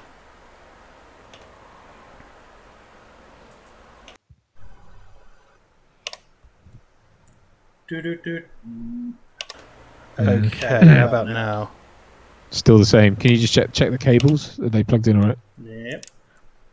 Hold on. Well, if I go to Skype, it's going to kill your video feed, I think. Okay, don't do that. Still sound like shit? Yeah, it does a bit. Sorry. Hold on. You might have to go into me through WhatsApp. Sorry, everybody. Okay, I can hear. That's better. Is that all right? Yeah. Okay. Sorry about that, everyone. Sorry about that. Oh, the boys and girls can hear us fine. I think it was just our Skype connection. Sorry, everyone. Sorry to. We need to fuck off Skype. It's going to give me a fucking answer. I swear to God. Yeah. Fuck off. Okay. Well, look. There's an actual break. My water is over there, and I need my water. Oh, okay. So I'm going to grab my water. I'll be right back. I've got mine to hand because I was well prepared. Can I have some of yours? Pour it that way. Let's see what's going on in the chat. Duncan, have you ever seen The Dead Zone with Christopher Walken? No. Sorry, I haven't. There they are. There's loads in this scene as well. There's loads of this. I can't remember what so there's a bit where they take the moth out of her throat and you hear the kind of breath coming out. Oh yeah, yeah. It's deeply unpleasant. That's the thing because the film, quite a lot of this film is very unpleasant. Like, like horrific, sure, but kind of there's a very like grisly sort of focus on like attention to detail. And it's in the sound design and stuff like that, and just the kind of close-ups of like skin and stuff like that, and those like those kind of photos of the person flayed at the very beginning of the movie that it kind of lingers on. There's this kind of like this gruesome attention to detail. Mark Flanagan asked Duncan, have you ever acted down the barrel? I imagine it's kind of tough since actors aren't supposed to do that. How does it enhance the movie if it does? It might be a richer question. Yes, I have done for the sake of storytelling sometimes. I mean, bearing in mind that Jodie Foster wasn't down the barrel at that point. She was off. She wasn't looking into the lens. She was, her eye line would have been probably the top of the matte box or so, or whatever. Usually that's what they get you to do is you look just. It's usually camera left. Just out of there because you don't want it. You can tell when someone's looking directly at you, right? And they don't want oftentimes you don't want the fourth wall broken, but you want just to be just off. So I don't think in this anyone ever actually looks straight into the lens, but I take your point. I have done it once or so. In fact, I think the end of Kenneth isn't the last shot. He looks down the barrel and smiles, and that's it, and cut to black. And that's often the thing that's done, isn't it? Is that your character will look down the barrel right at the end when we cut off, because then it's like, oh, but were we watching? Were we there? I don't know what the So I guess it's the thing that's meant to imply that you were there all along with them or something. I just spent the entirety of you doing that very lovely explanation of the barrel by looking down the barrel silently. I just wonder if the people in the comments are going to start talking about whether or not I've had a stroke. All my Skype feeds just broken, but yeah, I just sort of did a very intense look down the barrel. So there you go. Oh, there's a sort of implied thing with her and Crawford as well, which you never actually.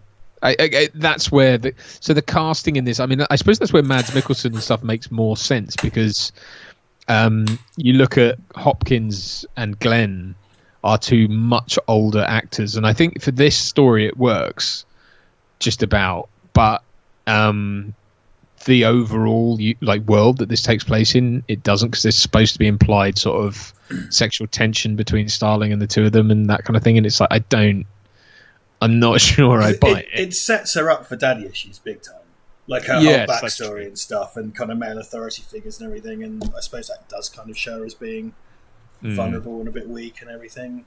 But yeah, I never really feel the palpable between her and Scott Glenn. Like I don't personally feel that. I think it's kind of implied, but I don't.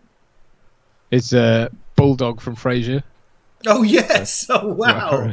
Oh wow! Just Bulldog from Frasier. That's his name. My staring at the screen just kind of hit. I love the delay. That's Richard's cum face. Keep going, Rich. I've almost finished.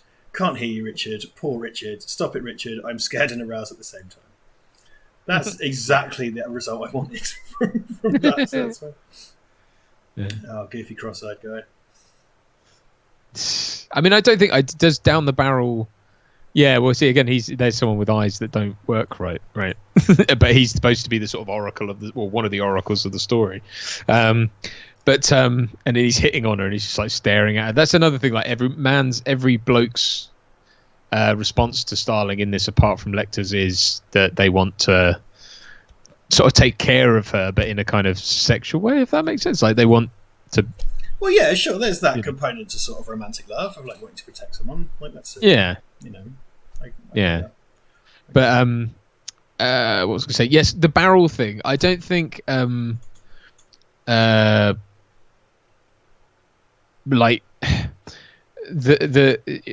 don't know if it counts if you say it's down the barrel. Usually I think when people say down the barrel, it doesn't always mean that you have to be looking directly into the lens. I don't think it usually means like staring ahead. Well, to me, down the barrel would be down the lens because it's down the barrel. I just did it. Someone's going to Photoshop a cock in my hand. Because you are down the barrel. I'm sure there's. I'm sure you could play loosely at that time. I don't think it's particularly. I used to think that, but ever since I'm working on camera, people do sort of use it as a term but it doesn't. They don't mean like look directly into the lens. They mean look. It's sort of down the barrel, but it's.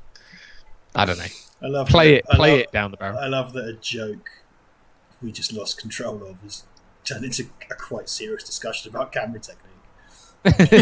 Just totally came off the rails years ago.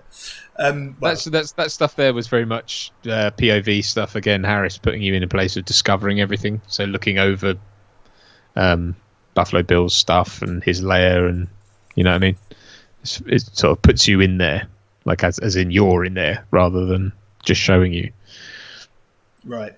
Yeah. Well, they do, and they do. Well, she has perspective up from the well, doesn't she? Of course, later, yeah. But there, it's kind of like it's about saying because Bill doesn't look around. You don't see. No one's doing anything.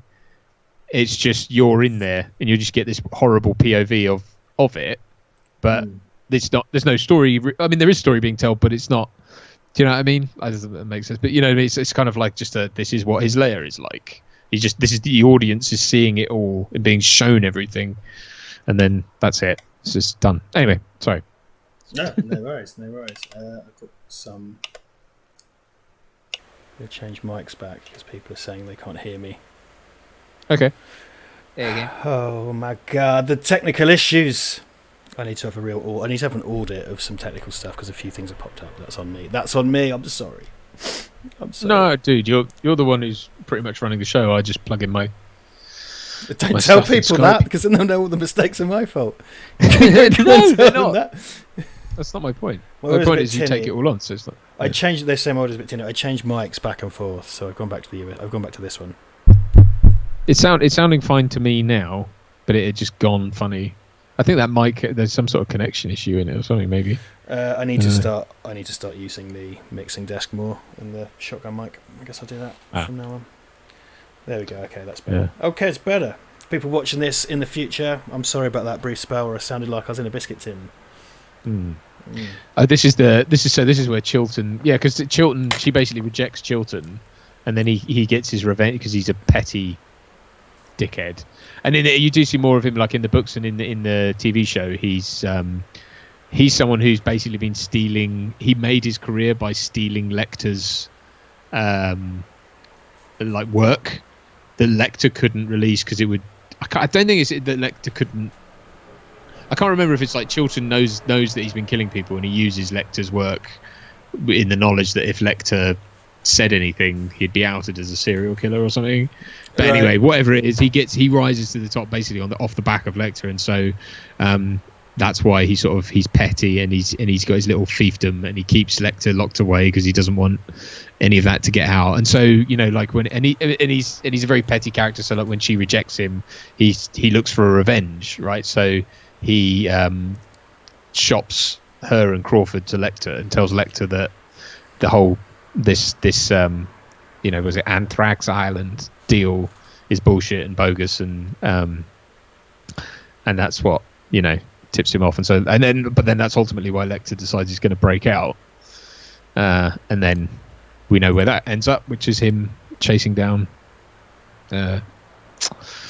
Chilton in whatever Caribbean island he gets to. But yeah, it's she's like, you may walk on the sand, you may swim in the sea.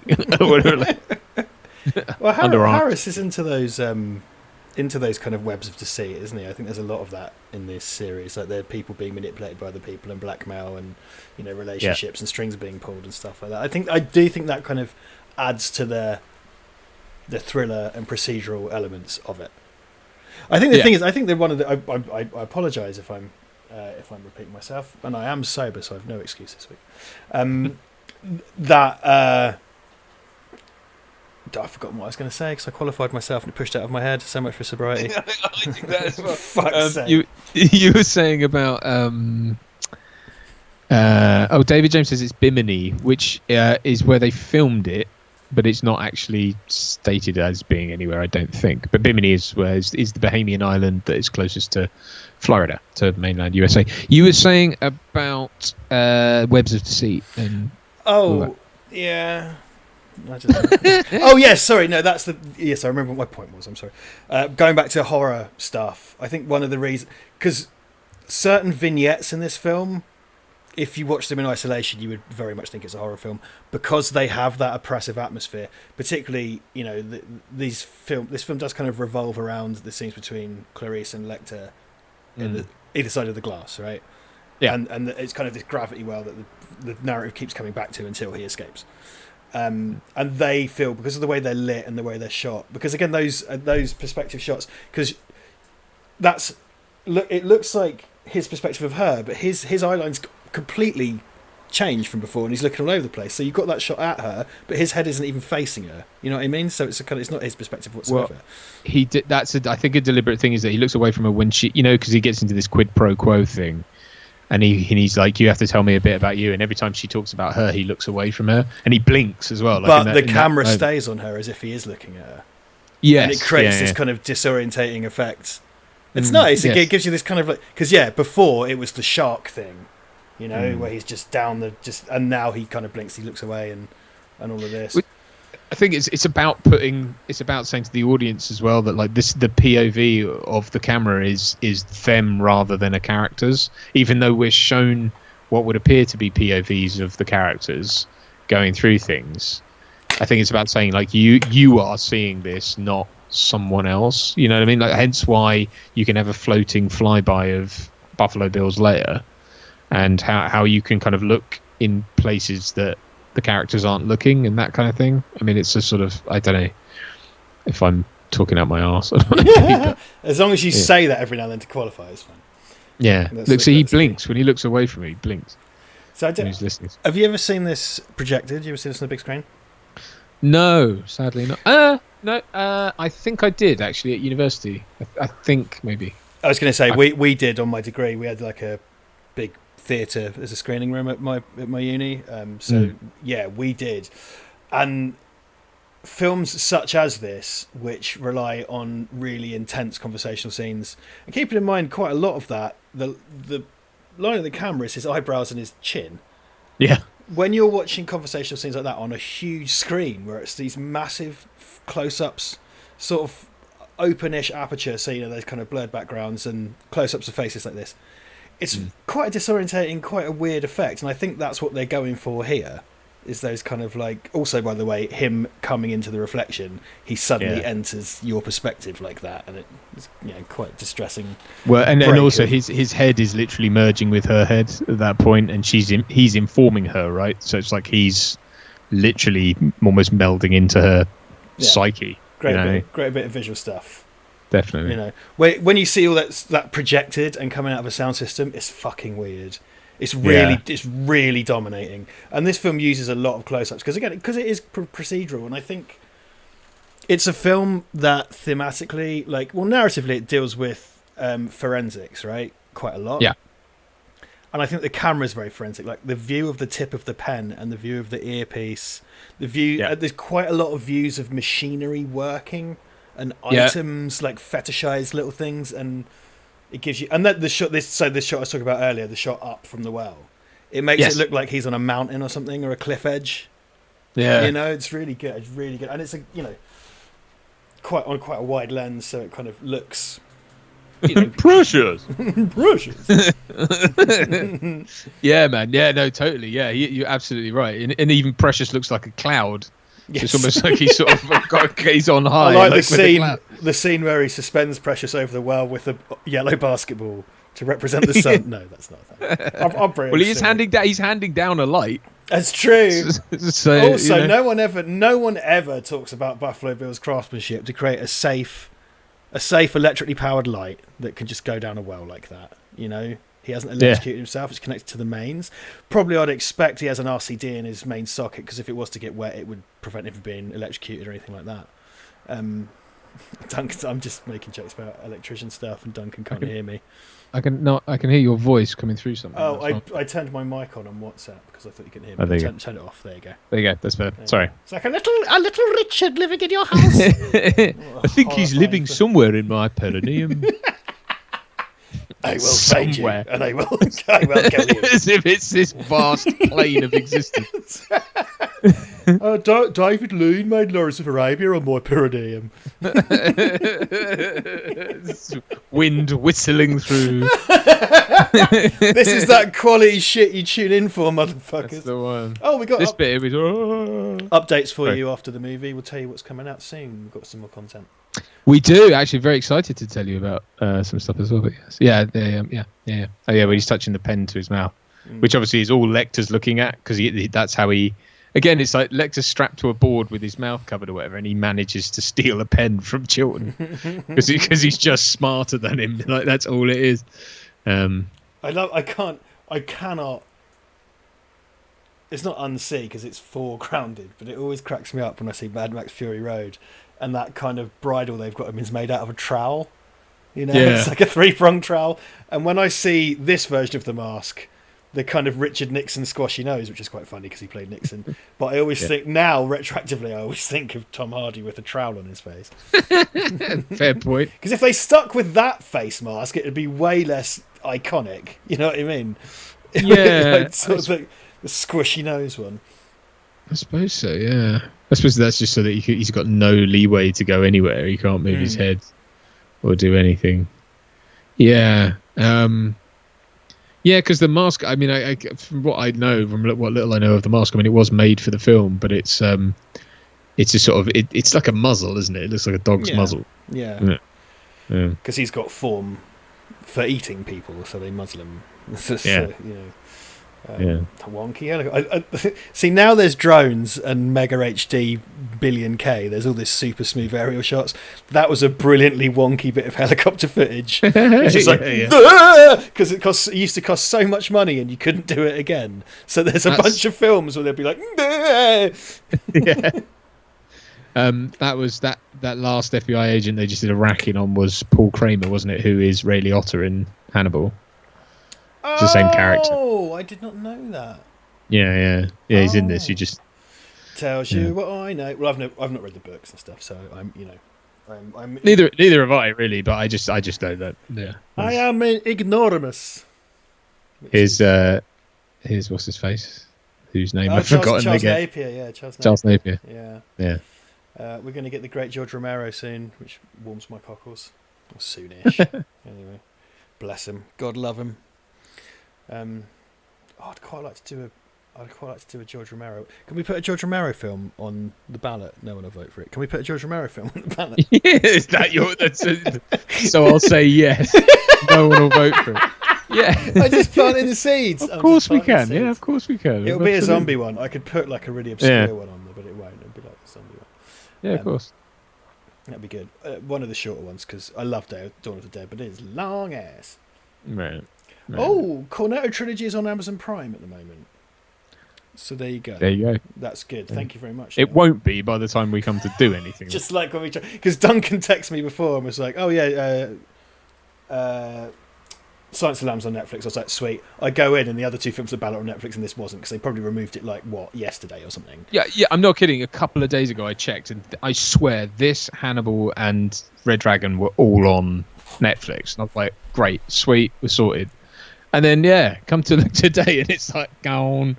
And I got a text from Richard going, it's not fucking there. It's not there. I had a minor panic. And then see, everyone's suggesting like this super obscure Romero movies, like There's Always Vanilla or Martin or Night Riders. Well, so anything outside the zombie ones, sadly, for George Romero are considered obscure, and they're not really. He's got an unreleased film coming out soon. Well, he hasn't, he's dead. But they've found a film and they're releasing it. Okay. Yeah, see this bit here when he's getting inside, he's like, did you breastfeed her? Like, like, toughens your nipples, doesn't it? And then it was just the last thing he says to her, he's like, I'll just send her just one more thing. He's like, laugh the suit. So, I can't do it very good. I don't know. My Hopkins lecture is rusty. That's all right. Give it a bit of WD-40 to stop it squeaking. Benjamin Rasp. Because it's hard to do because I can't hear myself for a while. Hang on. Benjamin Rasp. I don't know. Brian Shield says we need Dante's Peak back on the vote again. How did Dante's Peak fare? Did it do quite well? That was quite tight, wasn't it, that week? It did, yeah. So it went on a vote. Didn't I bring it back for the Best of the Rest one as well? Oh, has it been on twice? Might have been. Guys, got to take up with Patreon. People don't want Dante. They hate Pierce because they're monsters, yeah? Well, I can put it on again. I mean, that's fine. But I think the problem is always like that's happened with Predator as well. It's like I think it's one that people really want, but it always comes up against something else. I guess that it's never quite the one you want. Right. Is it? Well, it's all good for us, really. Ross Saunders says, "What about The Crazies?" The Crazies is a great movie and it's pandemic appropriate. Did you see? Have you seen the remake of The Crazies with Timothy Heffalump? Yeah, yes, I have. We watched it not long ago. Really, really good. I really liked the it's not a very good remake of The Crazies, but it is a good movie. Okay.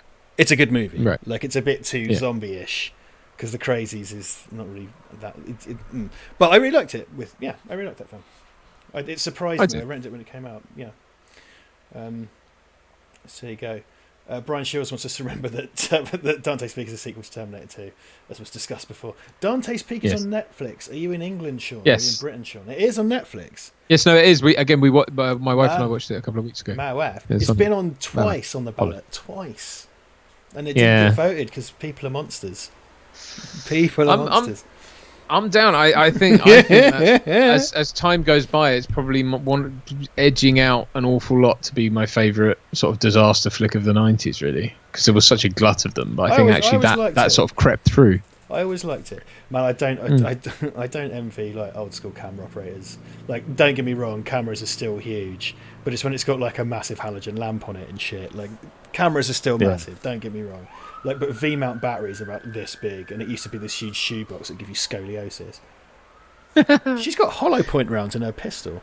I was just going to say, she's got a pretty hardcore rig there, and she uses a revolver as well, which is quite old school. Yeah, that seems to be there is that type that's nicely reflected in movies where people had like 6 shooters before it went to automatics, and I think there is a sort of anachronism to her. Like, she's walking around in a tweed jacket and she dresses quite, like she's in the past. Like, she seems out of time. She's not particularly. I'd say, I suppose the cut of her jacket is a bit more fashionable or fashion forward, but she's not. Do you know what I mean? She's quite anachronistic with. Like, and that's why I think the 6 shooters about, because all the cops in this I think have all got like Berettas or whatever, they've got with a rifled barrel. Sorry. This is the most endlessly mimicked thing of having your crazy person in a cage in the middle of an open space.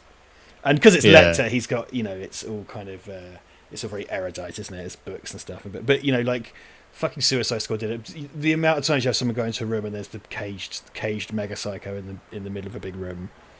Skyfall, yeah.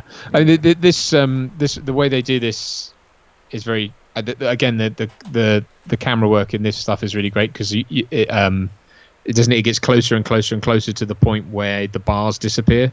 So each shot sort of gets progressively close between them until there's no bar, and then ultimately, when she goes to leave, he goes, "You forgot your paintings or whatever," and he hands it back to her, and he touches her. When he's handing them back, he touches her hand, and it's like that's. I think the idea is to build up to that, so it's like to and fro till the bars are no longer there, and it's like, and then it's almost like he's gotten through the bars to her, and also it's talking about him getting in her head and all that kind of stuff. So.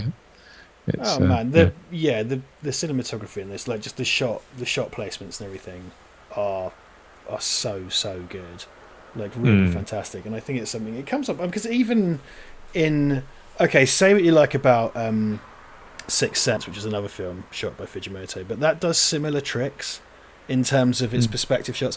And it's one of the thing about that movie is it's good the first time you watch it, but unfortunately that was 21 years ago, and when you know how it ends, it's like But that's a film that then he has to visually support the idea in that, like, guys, for fuck's sake, Bruce Willis said, guys, don't be a cunt. Oh, you spoiled a Sixth Sense. No, you spoiled the conversation by saying that. Don't do that. It has to support the idea that he's a ghost, and they constantly have to scout around it, right? And when you watch it again and you're not 16, it's like, fuck, that's obvious. But it requires quite delicate shot placements and stuff to pull that illusion off, as well. Yeah. And I think there are some. It does do some kind of perspective shots and stuff like that in order to pull that effect off, and that a lot of that's in edits as well, obviously. I suppose the point of showing her hollow points as well is the fact as well that she shoots Buffalo Bill at the end, and it's just telling you what she shot him with. I don't know if that's. I don't know if that's. Well, no, I mean, but this weapon is available in the lobby.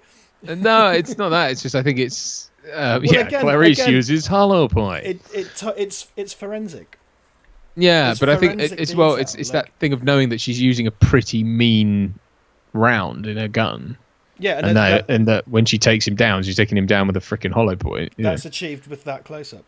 Yeah, little forensic close up of the Yeah, we don't need to see that, No, but we do, and it's good, and that's a good thing. Yeah. Don't do a crying. I'm sad. I'm gonna do a crying. Don't do a crying, Clary. Don't do a sad, Clarice. He's just all got this simpleton's way of. I like wine and books because I'm smart, Clary. I don't know why my voice is going way off the rails. Do you like my commode? That's where I do a shit. That's not really what. I'm sorry that man did a jizz in your hair, Clarice. I do a toilet behind the screen. I don't know. I wiped my willy on the glass, Clarice. I want someone to plot a graph where we start doing this. What point in every film? I think some films we just start from the bat.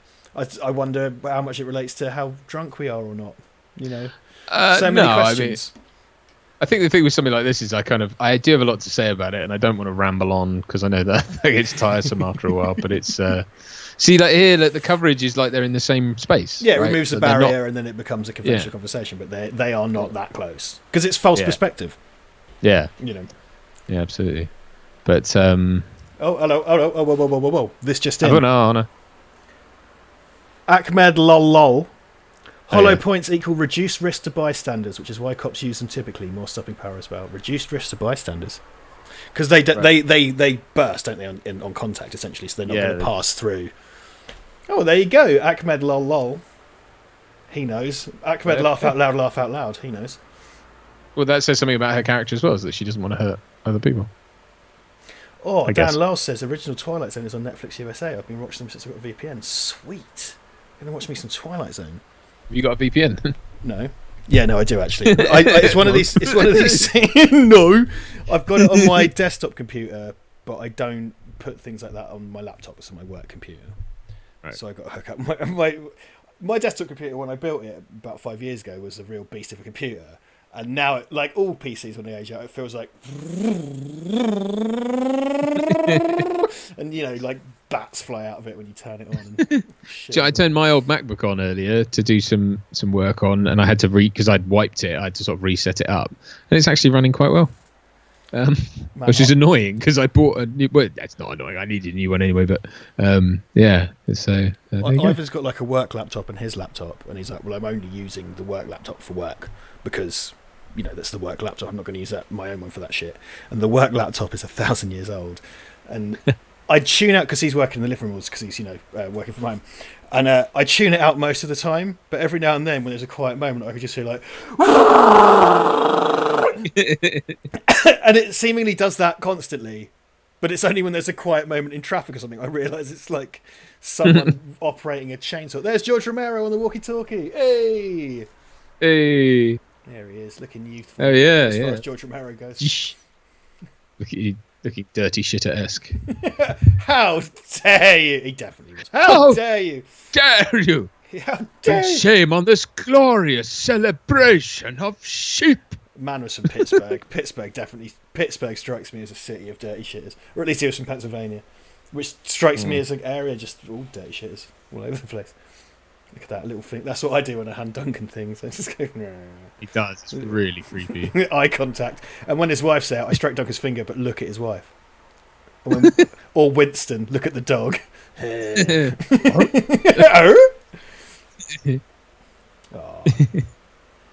Gary Sparrow would tame Hannibal, says Benny Legend. I assume you're referring to the protagonist of the series Goodnight Sweetheart when you say Gary Sparrow. That's the only Gary Sparrow I know. That seems like a strange comment to make, Benny, but I like it. I like it a lot, as non-sequiturs go. Look, see, again, all these extras are tall. All the ones in the immediate vicinity, just lanky people walking past her, dwarfing her. Yeah, and the guy sort of walks past and looks at me. It's a very good likeness of Clarice with her lamb. He's a talented man, is old Hannibal. Lamb. I mean, that's the thing. That's sort of lamb. The more sort of scary thing about him is that he's like you almost want to spend time with him. Yeah, well, it's that kind of serial killer charm, isn't it? It's the. But if you use the wrong fork or something, for the wrong yes, absolutely, he'd kill you. If you sort of had red wine with fish. He'd murder you. Richard, is he trying to sort of regurgitate the pen there? Do you think is that what he's?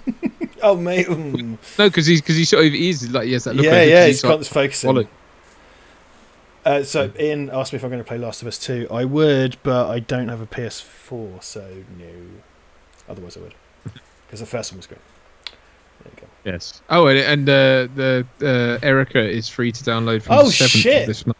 Erica's free on PlayStation 4, man. You can play Duncan Casey's face. You can play it. Do a gaming. We should do a thing. You should do a little video, man, on the channel and just say, "Hey, everybody, go do that." I would. Okay. All right. I will. But it's I think it's from the 7th. So if you got PS4, you can get it as part of the PlayStation Plus thing.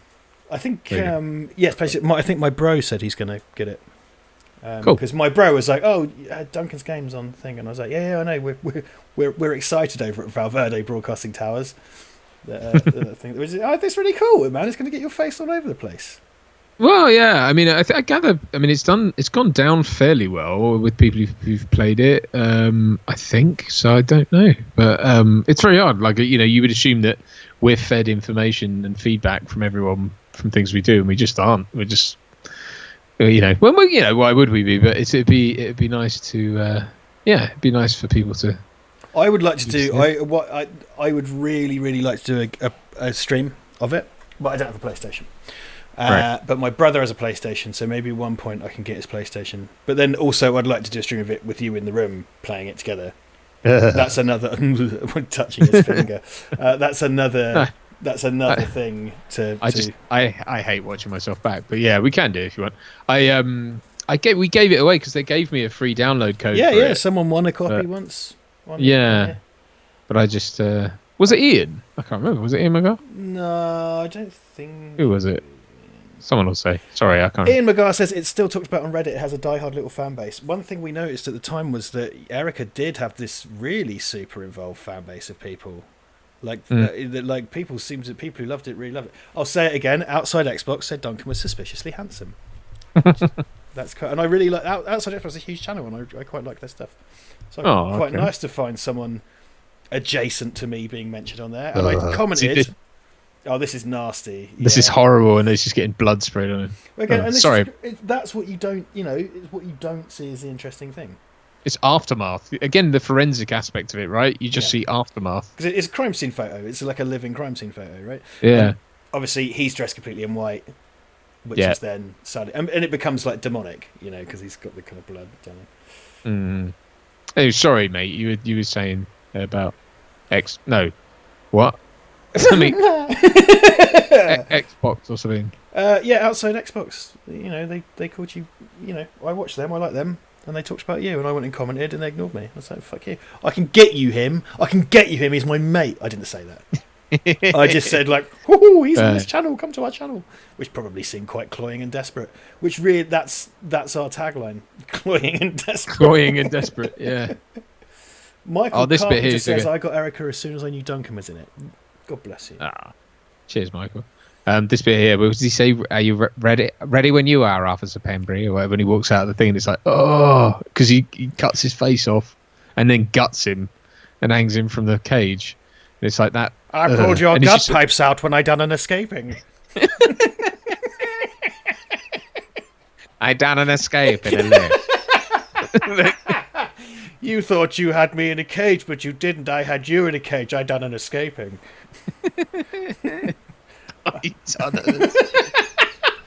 I like opera.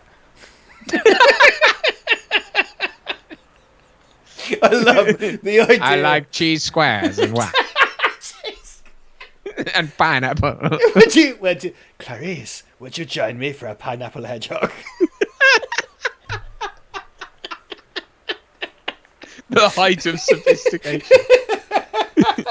I ate his liver with some umbongo and a nice curly whirly.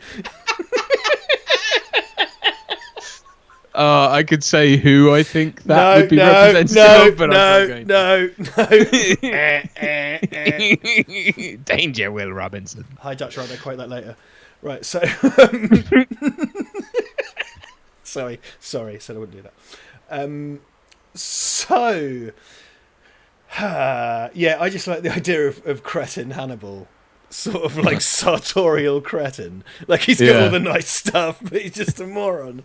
But still a genius serial killer escape guy. But he just talks about it. It's really... Look at that. Oh, fucking hell. So again... And horror. He's just done that to distract. Yeah. But he's just done it to distract them because it's so horrific that they won't look at... Like, he's lying there on the floor. Spoiler. I've got to say, he's not just a great... psychologist, serial killer, wine fan, artist, really good with lighting. Yes. Climbed up, I've got a smoke machine. Where's the dry ice? Yeah, it's I know it does look, it is a bit stylized, that, but then again, it's I suppose the point is they're seeing what he wants them to see, which is that, so to put the light through it, you know what I mean, to highlight it. It's shock and awe, isn't it? Yeah. Shock and awe. You scramble everyone's brains when you do something as crazy as that, Yeah. Oh, God. David Bobson says hello. Everyone's saying hello to David. I see Lady Retro is commenting again. Lady Retro, part of the mod squad now. You got power, Lady Retro. Monopoly over now, is it? Who won? Yeah, who won the Monopoly, Ellie? Or is he still? Have you just dipped back in? She might be on her phone having a... When someone's arguing with the banker, she might be having a surreptitious... That's true. Surreptitious bit of moderation. That's fair. Yeah, fair point. Hannibal, Dan Lyle says, Hannibal with his Ferrero Rocher, you are really spoiling us. Brilliant. It just comes out with a pyramid of Ferrero Rocher. All these just naff things.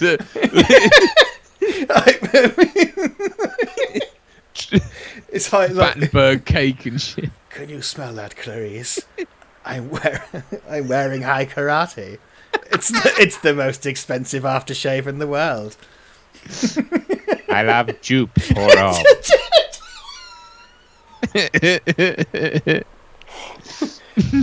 And sometimes I wear lead at all. That's what he said.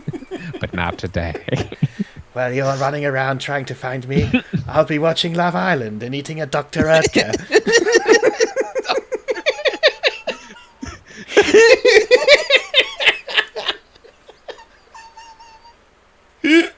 I love it. I love that advert. She goes, Dr. Oetker. And it's like the taste of Italy. And this is at the bottom, like, made in Germany. It's called Dr. Oetker. Like, they love to show like they show them those ads that would show them sat on like a terrace in Italy. It's like Dr. Oetker. It's like, I don't really need the person who designed my pizza to have a PhD. And is it that you're a medical doctor? Like, whose idea was Dr. Oetker? You will love this. It is the taste of love. Efficient German pizza. Oh god. Oh fucking hell. Mr. HEC 381 1991 says Richard turning into a beetroot. Yeah, I probably am about to have a stroke just laughing at them. Did you ever smell high karate? Doug Wanacott saying I'd definitely buy it if it was on the shelf. I remember God, as a kind of oh no, that's not true. My brother got to go to a school trip to Italy, and like none of us ever got to go to any of the abroad anything, and somehow my big brother got to go to Italy once for a Latin trip when we were in like year 9 or something.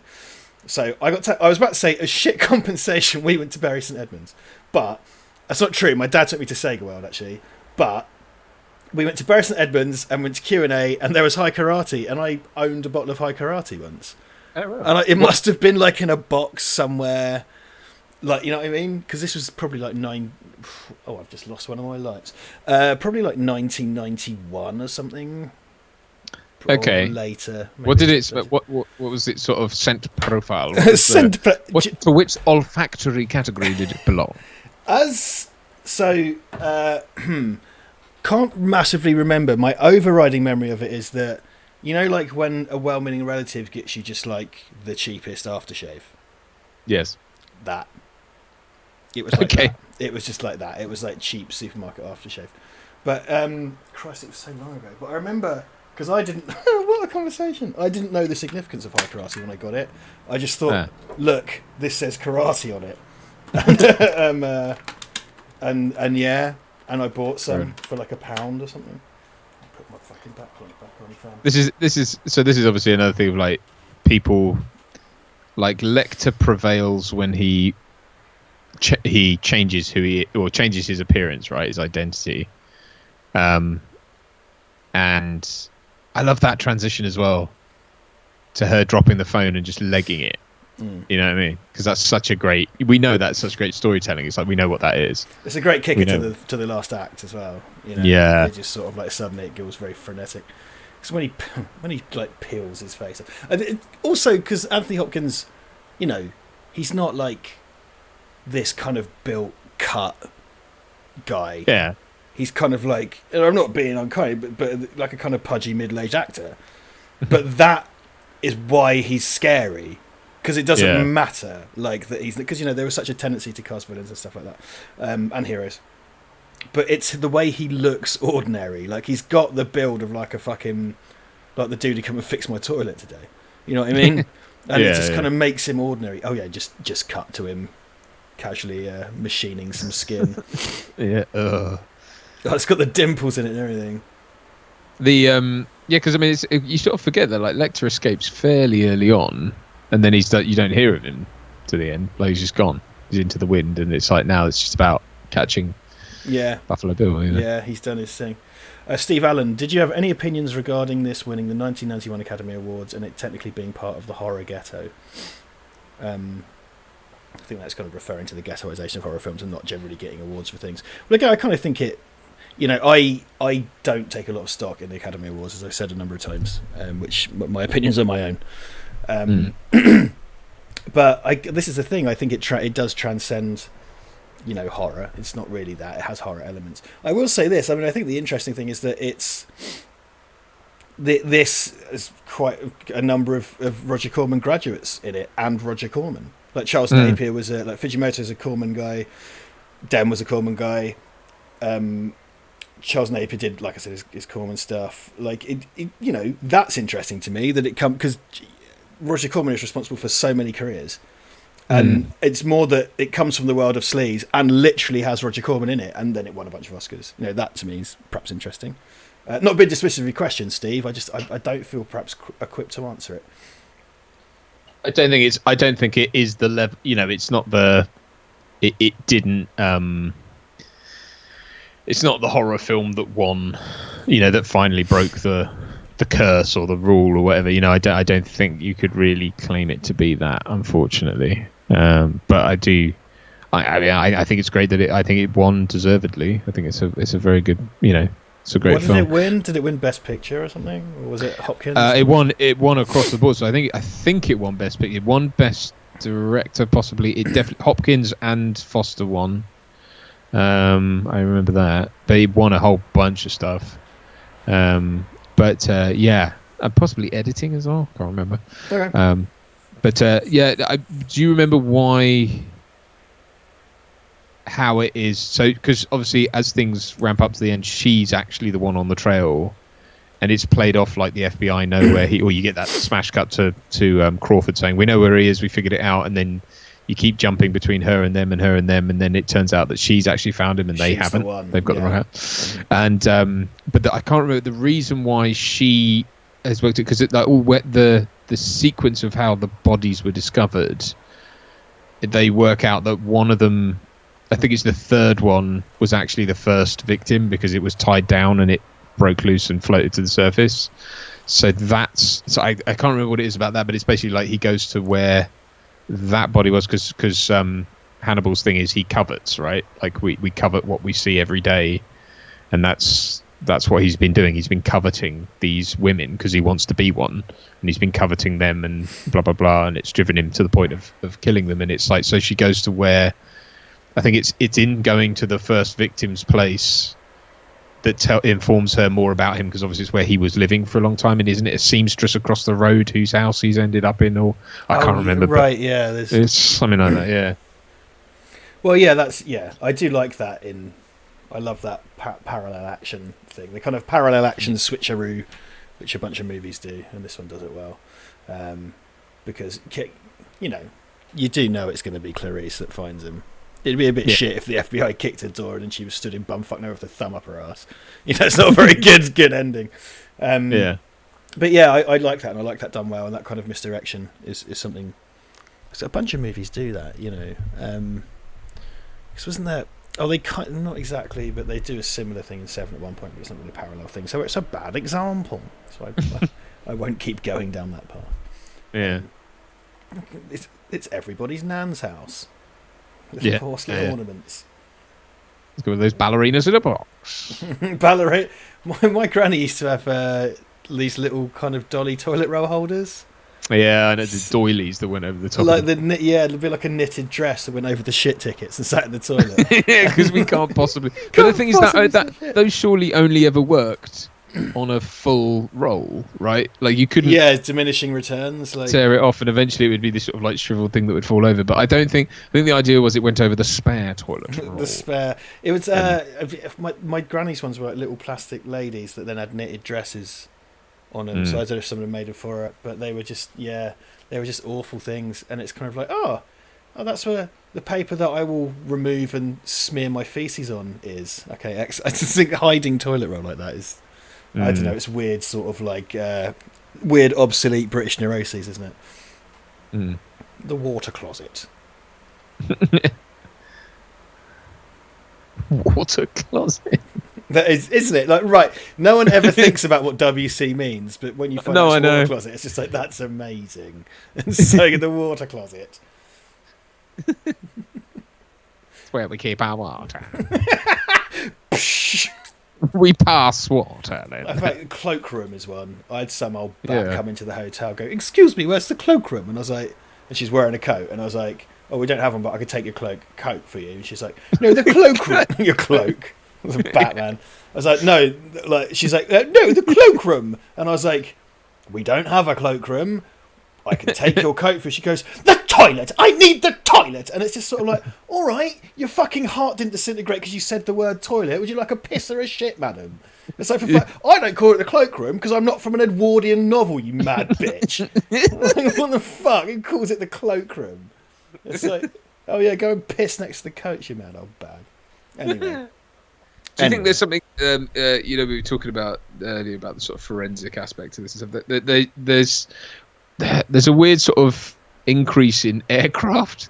I know this sounds ridiculous, but like the first one that they're shown, there's Crawford and Starling are in this tiny confined little light aircraft where they're going, and then you see Lecter's plane where he's flown to from Baltimore to wherever they end up, and now like Crawford's in like a C-180, and he's like in a big military thing full of war stuff. He's in the red light, and it's like a war room and all that kind of thing. It's like that escalation of things it seems deliberate to me.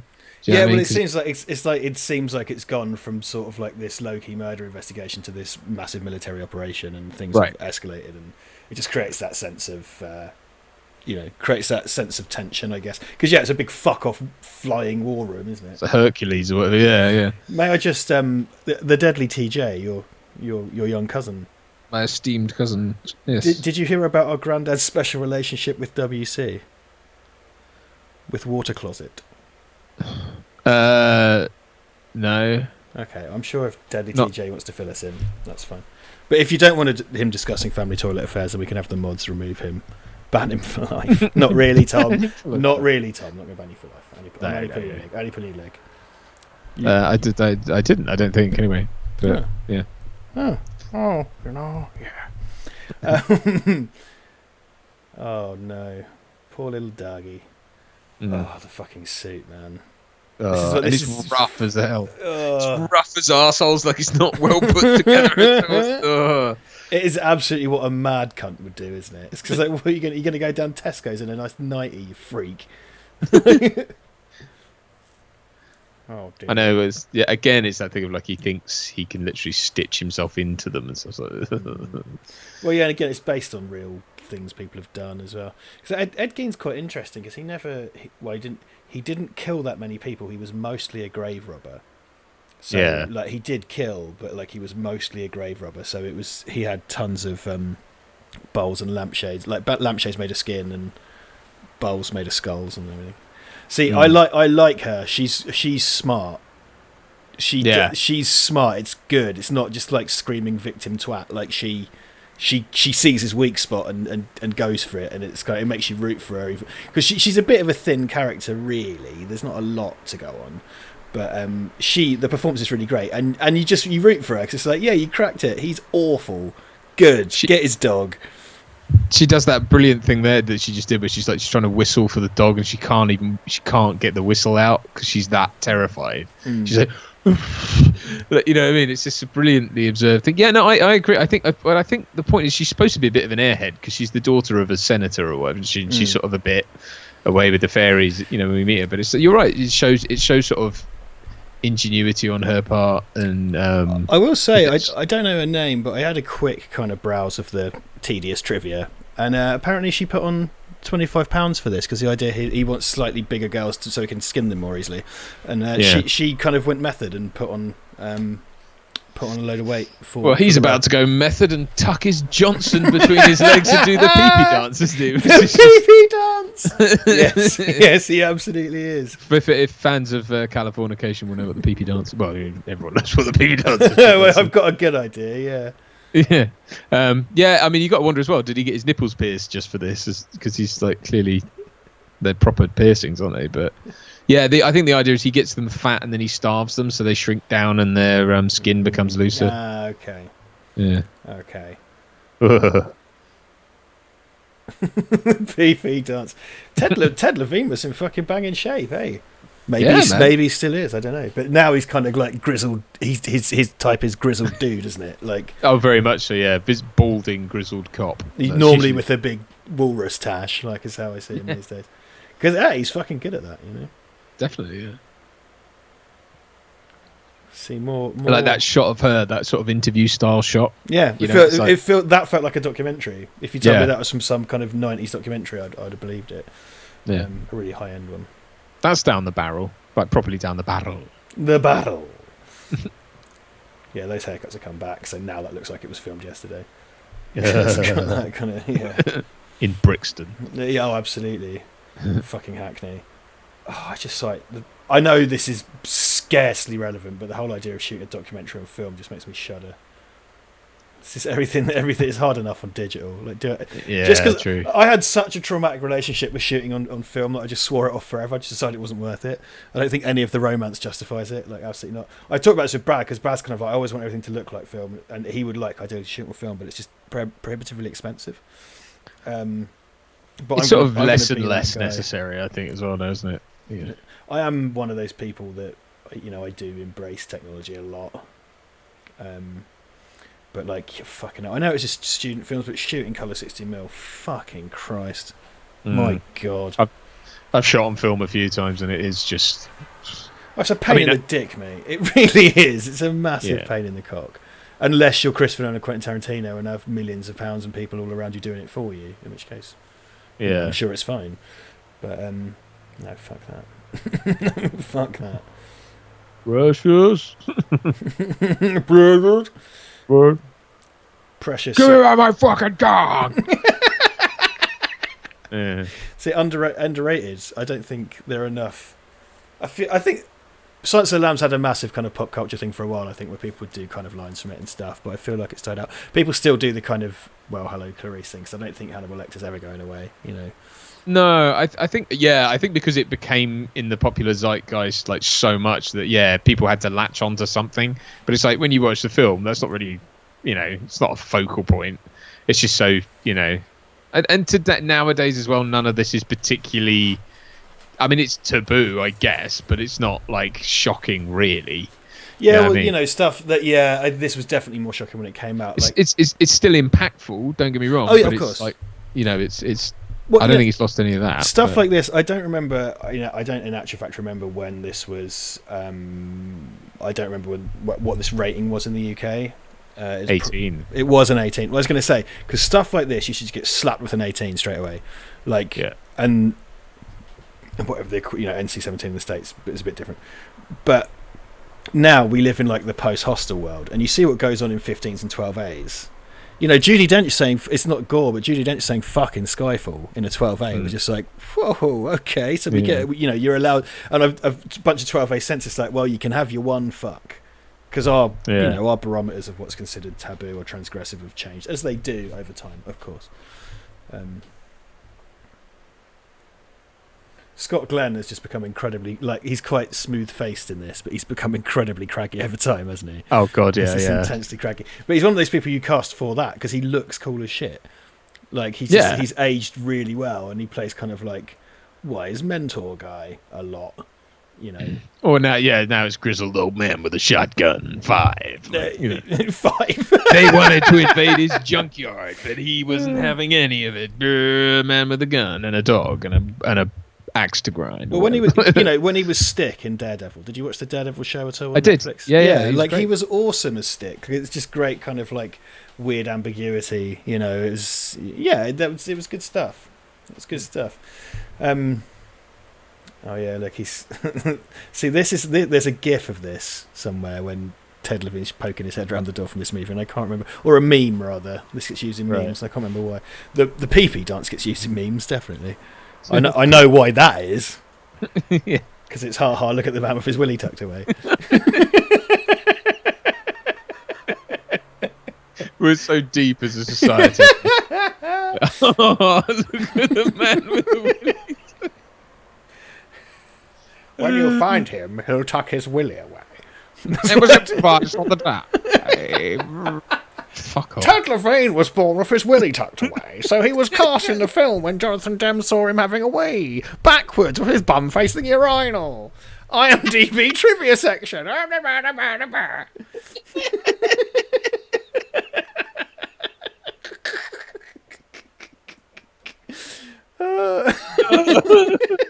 just stood there with his back at the toilet.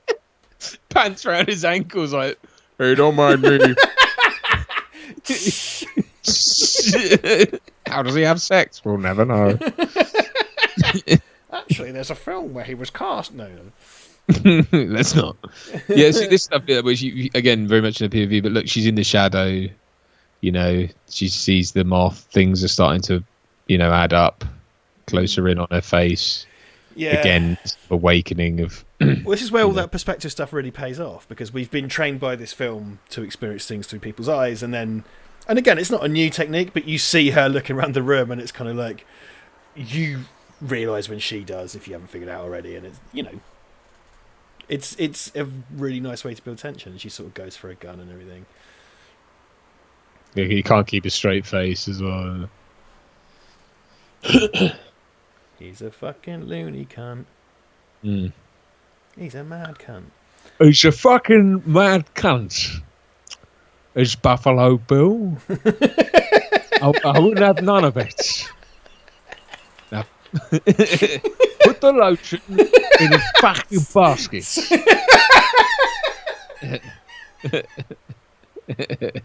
I wasn't sure if you were doing Clarice as Alan Ford, but no. No, I wasn't sure either, but it just went that way. It's just where it was going. Organic. It's just the way it goes. Oh, fucking hell. Oh, jeez. I tell you what, I will say this much. I'm not like. Did you fuck me? I'd fuck me. Yeah. Anyway, sorry, go on. Do you have the huge brick top glasses on or no? Naturally. Naturally, yeah. I can't. Oh, fuck. Yes. The filmmaking in Hannibal is of a high quality because it's Ridley Scott, who I generally think is as good as the script. But it's so glossy. It's such a different film compared to this. And because of its setting and stuff, it really accentuates that. And it's kind of pin sharp, and it's just got this kind of, really beautiful vistas and stuff like that. And it's just not. This is so, again, forensic, kind of intimate and intense as a film. Yeah. Because this creates real intimacy. It's all framed, and I never really felt. I may perhaps I with Hannibal again, but I never really felt that with Hannibal. There are shots like that. I think Hannibal for me is a very. I like. You're absolutely right. I like, again, especially the Florence stuff. I think is because that's the point, is that Hannibal has been, he's been out, he's indulged himself, he's living in this sort of decadence and this self-indulgent world where he couldn't help himself. He had to go become like an art curator and giving lectures on art and living in Florence, and it's all gothic and and I like all that. And the Giovanni, what's his surname, Ribisi or Giovanni, the actor, the Italian actor who plays Pazzi, that I think all works really well. I think the problem is when he gets to America. And then it's like Man on the Run, and and he's doing things like he's going around a freaking carousel, and he like brushes Clarice's hair. Wait. Aidan Lynn says, "What do you think of the scene where they sit around at the table with the top of their heads cut off?" Just to be clear, only Ray Liotta has a top of his head cut off. They don't, all three of them. Just like you can see my brain, Clarice.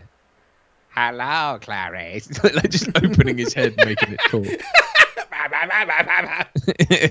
This was fun. What's your favourite egg? Mine's a dippy egg, so I turned you into one. He's just set that up there, all sat around with boiled eggs and soldiers.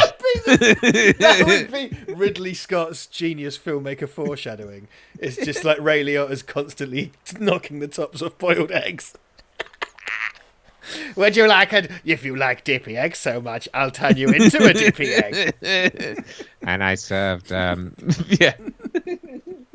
And then I had beans with my tea.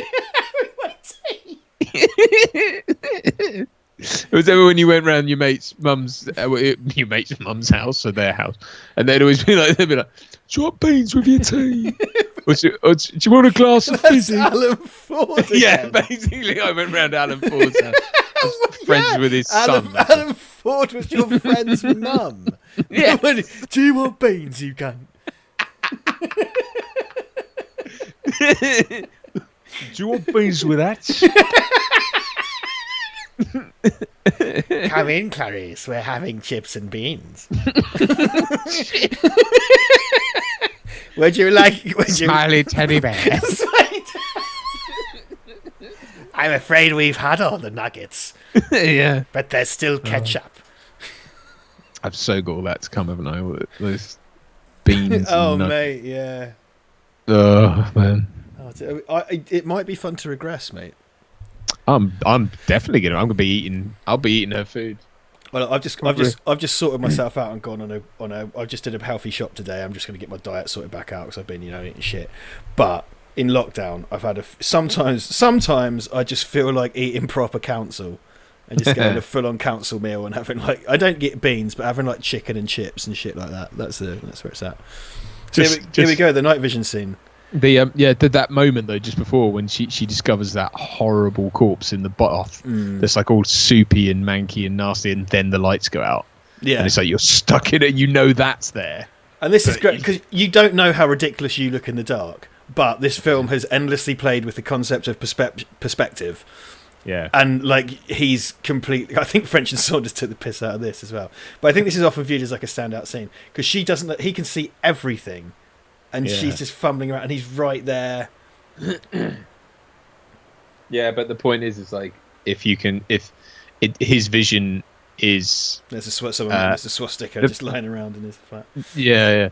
The power imbalance is ultimately what causes him to lose because he has supreme power over her right now. He indulges himself, he tries to touch her hair and stuff, and then when he finally decides he's going to shoot her, it's too late. He blew it. Yeah, right. He went too far. Indulgence. And that's the point of Clarice, is that it's actually her weakness is her strength, and in this scene it's encapsulated perfectly because obviously she's blind, she can't see, but it's his sort of the hubris on him. She can he's not quite touching her, but yeah, exactly. It's great. It's a great horrifying little thing. Yeah, here we go. That's a bit of a thing though, where it's the racking of the. I love that shot of her firing at him in the dark as well. It's and then this obviously where he dies on the rug. It's he's a butterfly, so he's got the kind of insect-like eyes because of the goggles. Oh, right. You get the top down. His fingers are all curled up like that, like he's a dying insect. And then there's a top-down shot of him, I think, in a minute, and it looks like he's got butterfly wings because of the rug he's on, sort of. You see what I mean? Right. So he did transition, if you like. Yeah. Killed him like a bug. Would you just mind to read? Could you read Doug Wannacott's most recent comment in a Hannibal Lecter voice? Okay. Okay. Right. I ate his liver with bird's eye potato waffles, beans with sausages in them, and a small bottle of bubblegum flavored Panda Pops. Bubblegum Panda Pops, man. Wow. That's great. That brings me back. Oh, man. Yeah, do you remember there was a show on TV that was about faking fake stuff, and then one of them was fake panda. They were seizing fake goods out of dodgy news. Fake Panda Pops. And there was fake Panda Pops. Yeah, they were full of death. Kind of right. It's like Windoline or whatever. If you've got to make Panda Pops cheaper, what on earth? Yeah, exactly. Make fake Coke, fine. Or fake fucking Panda Pops. Jesus Christ! I tell you what we used to do. I'm just going to go off this scale for a little bit here. Panda Pops bottle. Go to the newsagent, buy a bunch of Panda Pops bottle, buy vinegar and bicarbonate of soda, and then there's a recycling area next to the shops near mine, and there was corks wine bottle cork bin, and then you put the bicarbonate of soda and the vinegar in the Panda Pop bottle, shove a cork in it, and you got a cork gun. And I tell you what, man, those things would fly, and when we had wars with them, they'd leave some fucking bruises as well. Yeah. Well, no, yeah, they were great. How the fuck do you fake Panda Pops? Exactly, Turtle Flipper. What? And why? To what end? But there was I remember there was another program. I don't know if it's the same one, but there was a thing about in China the lengths they'll go to fake things, including eggs. They actually faked hens' eggs. Right. Oh my god. And then you could cook them and stuff, but they were made of I don't know. It was some stuff, and it was illegal, but it's terrible. Fake eggs. I know. It was like surely the margin in regular eggs isn't big enough. It's like it's like one thing to fake a Rolex or something, but to fake a fucking egg, like what? A consignment of fake fucking Primark clothes. It's like Primark clothes are bootleg quality. That's why they're Primark clothes. And hey, look, I've got plenty. I'm not being snotty or anything. But that's the deal you go into when you buy Primark clothes, right? Like that's the level of quality you buy into. There's a joke about bootlegs that I'm not going to make. Nah, nope. Yes, Danger, Will Robinson. Well, that's, Neil Hutch asked about spud guns. Yeah, there's the plastic spud gun and the metal spud gun. But like when you wanted to actually injure a friend, you had to improvise weaponry from the corner shop.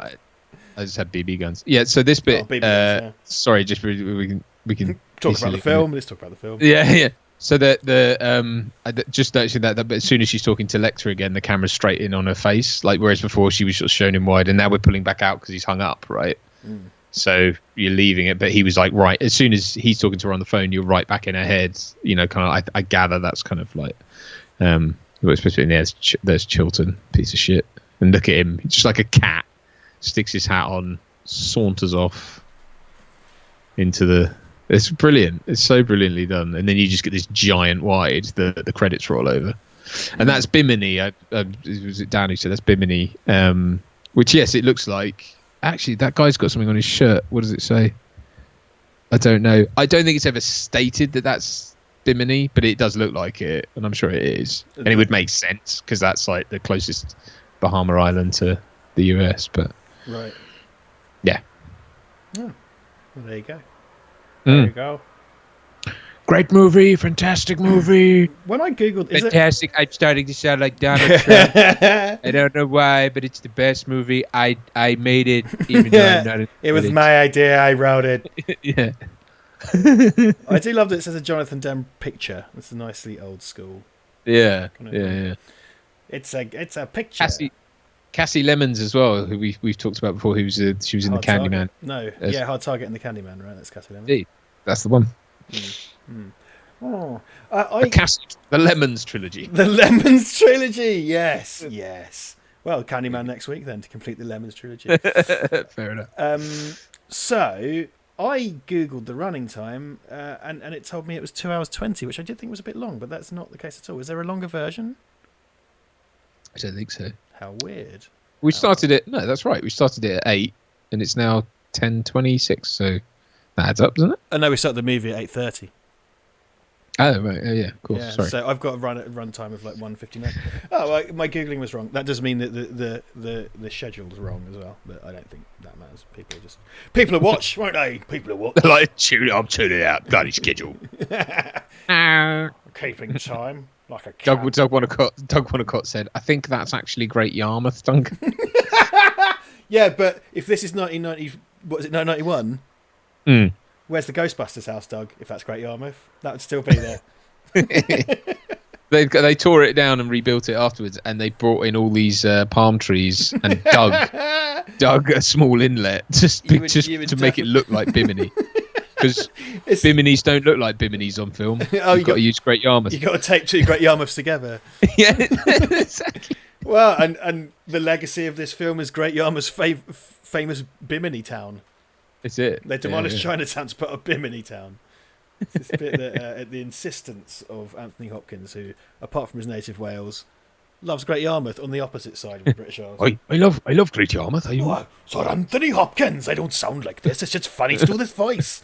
Moth Wrangler and Stylist. Moth Wrangler and Stylist. That's a credit on this movie. Yep. That's amazing. What a job. Style your moth. Style your moth. Hello. It's a niche industry. Just go to the M section of the phone book, and it's 2 inches thick, just lousy with moth stylists. So many. Rowley would. Oh, sorry. Go on. So Dan Lyles just said, just tweeted a very quick dippy Liotta. So I'm going to go to Twitter because I think Dan Lyles has done a dippy egg Ray Liotta.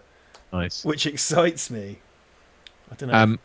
Rory Woods has sent us £10 on PayPal. Oh, Rory! I did his podcast last week, and I've told him to get in touch with you. Yeah, it was fun. It's really good fun. Great. I got far too drunk. You always get Richard first, just so that you kind of get that one out of the way, and then you can. Get the drunk wanker out. Get the drunk wanker nobody out the way. And then, that's not true. I am. I mean, that's objectively true. Wait, I'm going to put Dan Lyles' Dippy Liotta in the chat because it's wonderful. Brilliant. Should be a link. He's got a soldier going into his big AD. How did you do that so quick, Dan? That's amazing. How did you do that so quick? That's just like the genius of Dan Lyles, man.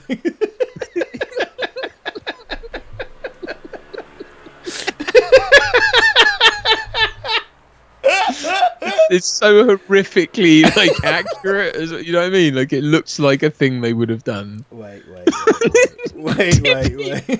Dippy Ray. I'm putting it on the stream, fam. We can't just laugh at this. Okay, yeah. I'm just going to do a quick image source here. This is going to work. I'm sober, this should be fine. Let's get my Dippy Liotta on the stream. Doug says, I'm in Norwich. I can go to Great Yarmouth whenever I choose to. Brackets, but I never choose to do that. I've just put Dippy Liotta on the stream. He's loud and proud. Nice. Oh, there you go. The work of Dan Lyles there. I cannot just let that pass. There you go. There's the Dippy Ray Liotta. So when you think about it, that final crane shot that's just about to sign off, literally ran the whole length of the credits, and that would have been shot on film as well. So that pullback from Anthony Hopkins and going up and he wanders off into the crowd, it's like that literally had to run for 10 minutes or whatever. I like that. I love a good credit sequence. I'm just going to talk. I want to briefly touch on something that I'm writing a video. My little mini reviews that I've been doing to occupy myself are not getting great numbers, but I really like doing them, so I'm going to keep doing them. And I want to get Duncan to do one at some point, but when we're back together, I think we should write, or you should write one for you to do. I would do them. I just always feel like I need, my production values need to be better, because otherwise it's just into my phone. Oh, that's what I mean, but I would do it, we would do it like this for you. Right. When we're allowed to coexist again, I'll handle all this, and you can just do the, write the script, and we'll do that. That'd be cool. Yeah. You've put me on to a thing. My next video is going to be about the film DC Cab that I've been talking to Brad and Duncan about, which is Joel Schumacher's second film. Did you know Joel Schumacher co-wrote Car Wash? Like the movie Car Wash? Oh, right. No, I didn't. Yeah, and so and his first movie was The Incredible Shrinking Woman with what's her name? Whose name just went on my head when I was... Anyway, it doesn't matter. His second film was DC Cab, which is this just flamboyantly gay, wonderful, lovely movie about ragtag misfits, saving a taxi company. And it's lovely and it's really funny. It's like Giorgio Moroder did the music, Crazy John Peters produced it, Dean Cudney, John Carpenter's DP, photographed it. Mr. T is in it. Peak cocaine Gary Busey is in it. Genuinely looks the whole way through like he's just woken up. Which is amusing because he definitely hasn't been to sleep for about a year. And it ends with a parade. And they do the end thing is they throw a parade for DC Cab. And then they do the thing, the entire credits, more or less, is filmed. And they do the thing where everybody gets a nameplate and stuff, like in Predator. Oh, yeah. Really great end credit sequence. I've half written a video that I'm going to do, and I'll go into DC Cab at great detail because I really love DC Cab. I rented it the other night because I was just I looked it up. I was just sort of like, Joel Schumacher's dead. That sucks. I kind of thought to myself, you know what, man? Let's have a look at what he did. Lily Tomlin was an incredible Shrinking Woman. I thought to myself, let's look at what Joel Schumacher did. Like, where did this man start? Like, what happened here? Like, why? I've got my opinions, and I like a number of his movies, but I don't like most of his films. Mm-hmm. What was his career? And I found that at the beginning of his career, he was a costume designer. I knew that. Did Incredible Shrinking Woman. I knew that. But he also wrote DC Cab. That's what was interesting to me. And it's kind of like, well, this is the auteur Schumacher movie. And it's all about costumes and stuff like that. And, it's very flamboyant. Much like Batman Forever, really, massively. And it's like this really flamboyant, fun, sort of slightly rude comedy. And I really liked it. I liked it a lot. And I've been talking about it all the time. and I just want to go out and start a taxi company and wear very bright coordinated outfits. That's what. Yeah. And what's more wholesome than that? Right. Yeah. No. I mean, Schumacher's someone I think I've always. I think he's had way more hits than he's had misses, and I think he got really unfairly maligned over Batman and Robin, especially because Forever was a huge hit. But it's like, everyone goes, "Oh, you put nipples on the Batsuit," and what did I say to you? I was saying, like, I couldn't think of there isn't really a simile. It is literally getting the guy who made The Lost Boys to make your Batman film, and then wondering why everything is neon festooned and nipple clad. Yeah, indeed. It's like, why on earth would you not get that? Like, absolutely, yeah. It's like that's who you hired. I know he did like Falling Down and stuff as well, but like they weren't. That's not what they hired him for, and they all signed off on that. Yeah, because we're both Batman Forever apologists. Like, yeah, Batman and Robin, absolutely not. Batman and Robin is just so long and drawn out and boring, whereas Batman Forever I unashamedly like. And there's a lot of, I will say that as well, there's a joke about Batman in DC Cab actually, which I found quite amusing, but they do, and I'm pretty certain there's similar stuff in like his Batman films.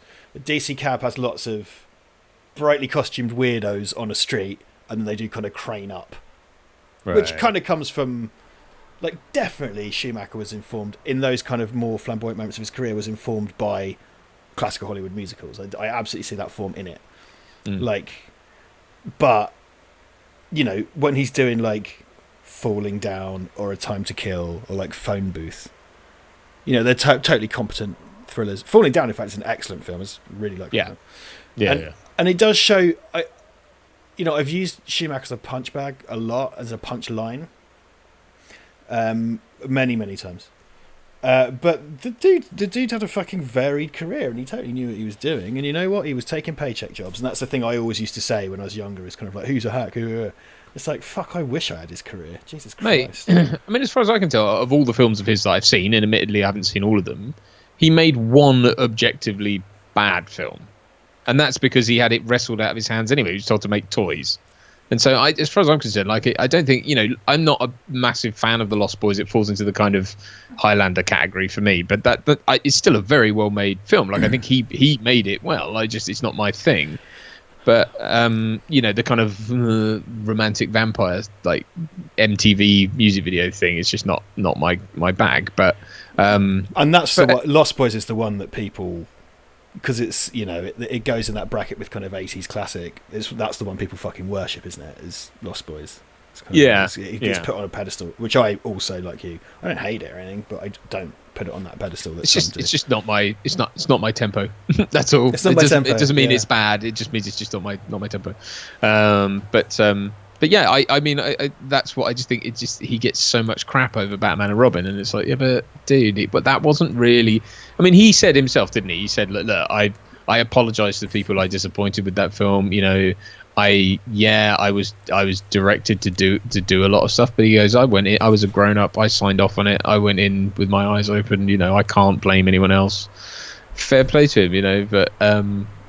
I just think, why is it he just gets that? I do find my kind of thing with him was that I just found that he was kind of one of the reasons there was variety in his career is that he was a hired gun, and it was just like Joel Schumacher brings things in on time and under budget. You know what I mean? So I think some of his films are quite bland because Phone Booth is fine and it's a nice premise, but I've always found it quite blandly assembled. But it's fine, it's good, really.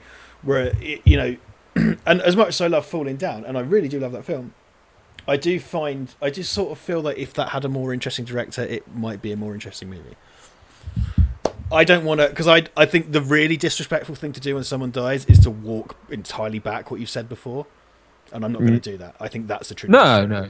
But on the other hand, I went back in his career to find out what was going on, and I spent my Friday or Saturday night watching a sort of weird ensemble taxicab movie. Fair enough. So, and you know what as well, seems like a nice guy all the way around. Yeah. Oh God, yeah. No, I think there wasn't anyone who I think said a bad word about him who'd worked with him. So, R.I.P. Speaking of working with people, I thought you were going to say speaking of death. I was just like, oh God, my secretarial secretars. My segue is to talk about what I've got coming up on the channel, Richard, because it's all been about you up to now, but actually, this is more about me. Yeah, so something I've been wanting to do for a long time, and I know like people have requested this on the channel, and we've spoken about it. Like last year, way back when, some of you may not know, I did I thought of this is like one of these Alan Partridge sort of pitches where I kind of thought, I know, I'll drive like while I'm on my way to the gym or whatever, I'll just chat into my phone and then talk about acting, and maybe that'll be interesting and blah blah blah. And so people seem to really like those videos, but it became a kind of bit of an albatross to try and do, and it was a bit of a nuisance.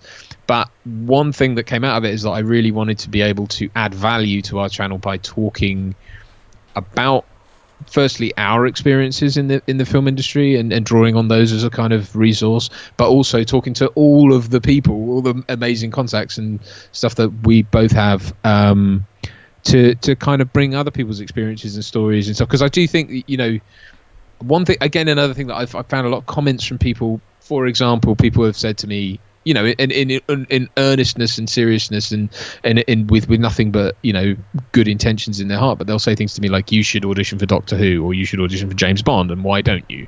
And I'm like, well, because you don't just audition for stuff, you have to be asked to audition. And generally people who didn't know that, they thought you just were able to kind of go up for whatever you wanted. So I think being able to bring in people who really are at the coalface of the film industry and tell you what their experiences have been in all different facets of filmmaking is hopefully a really good thing. So that's a really long-winded way of saying that Brad Watson and I sat down a few days ago and we recorded just over an hour-long chat, kind of talking. I really wanted to kind of get his journey so far kind of down on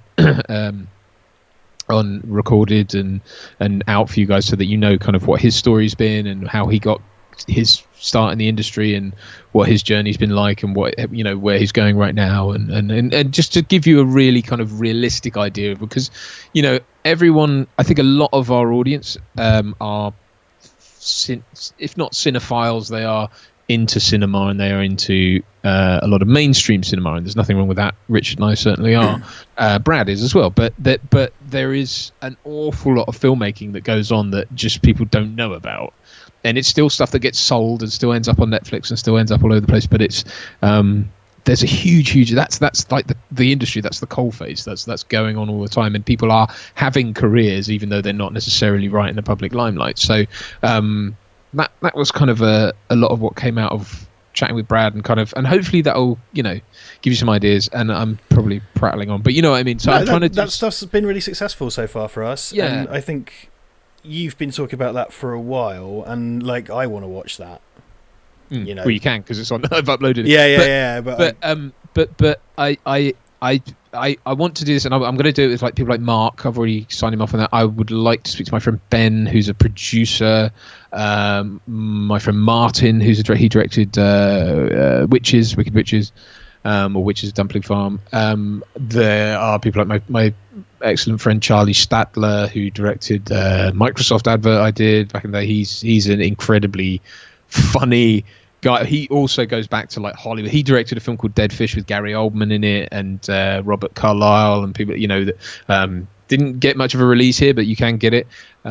He dated Sharon Stone for a while. He's got some amazing stories. Oh, he's that guy.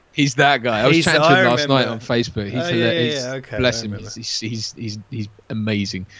So just people. I just want to get people. So but do us a favor and really, like, if you would be so kind as to watch these things and like them, and just trying to show some degree of engagement with them, only because I want these things to do well. I want this all to do well, and that what really helps us out. I mean, we've said before, we're really grateful for everyone who supports us through it. But one thing that's vital at the moment is algorithm tickling, and we're not very good at that. We don't, we're not the best. But the engagement, it's what YouTube favors engagement. So comments, and likes, and even if you comment and say you two say poo far too much, and you. It all counts. It all counts. It all counts, man. So yes. So sorry for the language, but that's coming. So that's coming to Patreons will get that on Saturday at 6 p.m. And you guys will all get that on next Monday at 6 p.m. So please look out for that and check it out. Thank you. Sorry. Goodbye. It just sounds like you're going to take off your mic and leave. It's just like, thank you. Goodbye. I'm awfully sorry. Yeah, but I hope that was So please check that out. Well, I think until we sort of safely engage again, that might be the way things are for a little bit. If you're doing kind of remote film industry stuff and alternating with me doing sweary little mini ones, which I've started to swear less and censor the swearing. I'm trying to make that a bit more commercial, which I do kind of hate. I've always liked being sort of like a bit of an underdog channel, but the way things are at the moment, this is paying my bills, so I've got to take it a bit more seriously, I guess. But I quite like that, and eventually we will get back. I think we do sort of want to reformat a little when things go back to normal, don't we? Things have changed a little bit, and perhaps come a little bit slicker. Let's hope. Daniel Hawkins just gave £5. Missed the video due to family drama, so watching you on playback. Good to have you back, lads. Good to have you back, Dan. Thank you very much. Thank you. Duncan dropped the mic. Also, algo ticklers. We're closing in on 4,000 subscribers, which is pretty nuts. When we hit 3,000 subscribers, I drank vodka and gherkin juice, which is a video that was exclusively on Patreon. So that's what you're missing out on. Who knows what I'm going to, maybe I'll put it up my bum for the, I won't do that. Oh God. Live on Patreon. So yeah, we're 40 subs away. We had a kind of bit of an artificial kick earlier in the year, thanks to our friend TGV, who gave us a few hundred subs. And if you're one of those guys that joined on, thank you very much. I hope you're enjoying the content. We had a big drop in subs last week. We lost, it's been up. It's because it's a slow rise for us. Things slowly go up. I'm going to bring up the analytics at the moment. They jump every now and again, and it seems like whenever you're about to cross a threshold, that's when they keep jumping back. I don't know if that's like some shitbag unsubscribes or whatever. Well, I don't know if that or if it's like some squiffy thing in the algorithm. It's different to how you look at it on your phone in the bloody app. We had a day where we were we were racing up, and then we lost 9 subs last Friday, and I don't know why. And because YouTube just sort of murders your subscribers as well sometimes. Not turn up at their house, really. That'd be weird. Can I get into that? No, the data's different on here. Okay, fine. But yeah, we've had a couple of days where we've massively dropped, and other days we've gone up. But it has been an upward trend recently. And we did talk about it'd be really nice to do some kind of 4,000 sub celebration stream. So maybe a stream like this without a movie, and we just drag out some stuff and have a lark and whatever. We talked about it, didn't we? But not in any kind of earnest way properly. Yeah. But I think it'd be really nice to have a party. Have a little socially distanced digital party. Is it just 2 men getting drunk on a webcam? Yeah, but what's the difference? I'll wear a hat. Well, I'll have to find a hat, and then I've got a flat cap. That's a type of hat. It is. that's empirical fact. Peaky Blinder. Peaky Blinder. Oh, man. Yeah, so there you go. That's the housekeeping done. We got about 13 Earth minutes left on Lestrem. Yeah. Uwe Lestrem.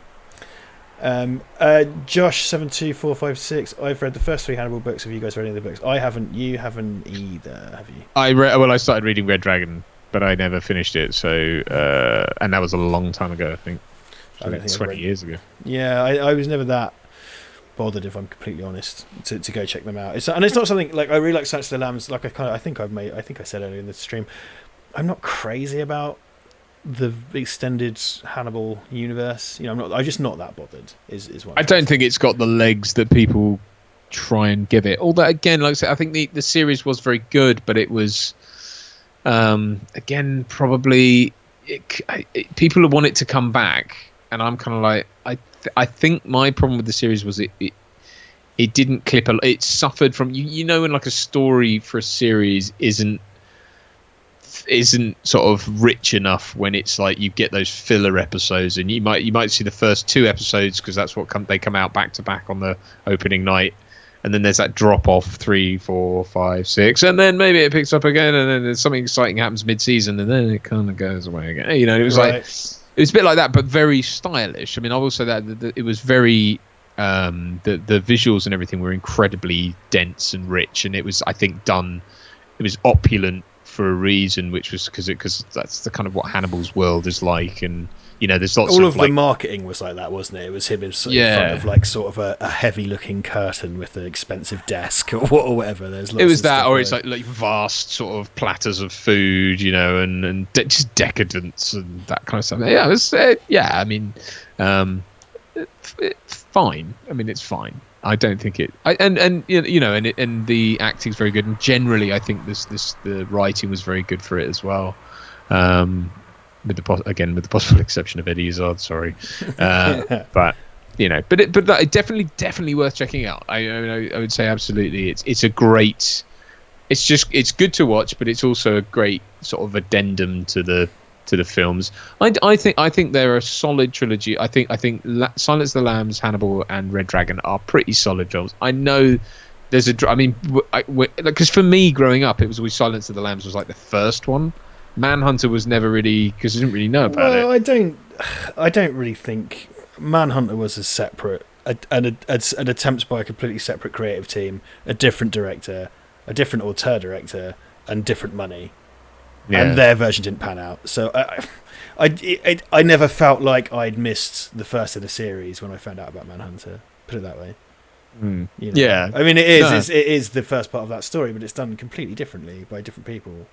Yeah. So yeah, I agree. So I think you've got kind of three. I think the problem is you start with such a strong film, and then subsequent films just don't. But I don't think it's the fault of the filmmakers necessarily. I think it's more the fact that the undergirding story just isn't as strong.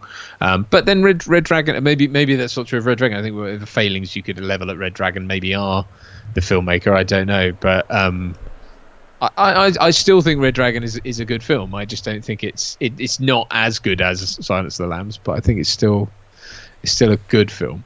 Can I keep house for a moment? Please do. If I may. Micah Brooks just turned up. He's a wee bit late. Hi, Micah. Hey. Good to see you always, sir. Ed Mason says, please cut together... This is the housekeeping I kind of want to do. Please cut together all the Hannibal is a cretin bits into a clip. I'm behind in the stream and I'm actually dying. I do want to do more highlights of the streams because that is a good... I hate to be so... We've got such a nice little community here, but it's okay for me to be nakedly cynical because I feel like we all know each other. But I do want to do more stream highlights because that is something that helps motivate viewers, apparently. It helps build a following.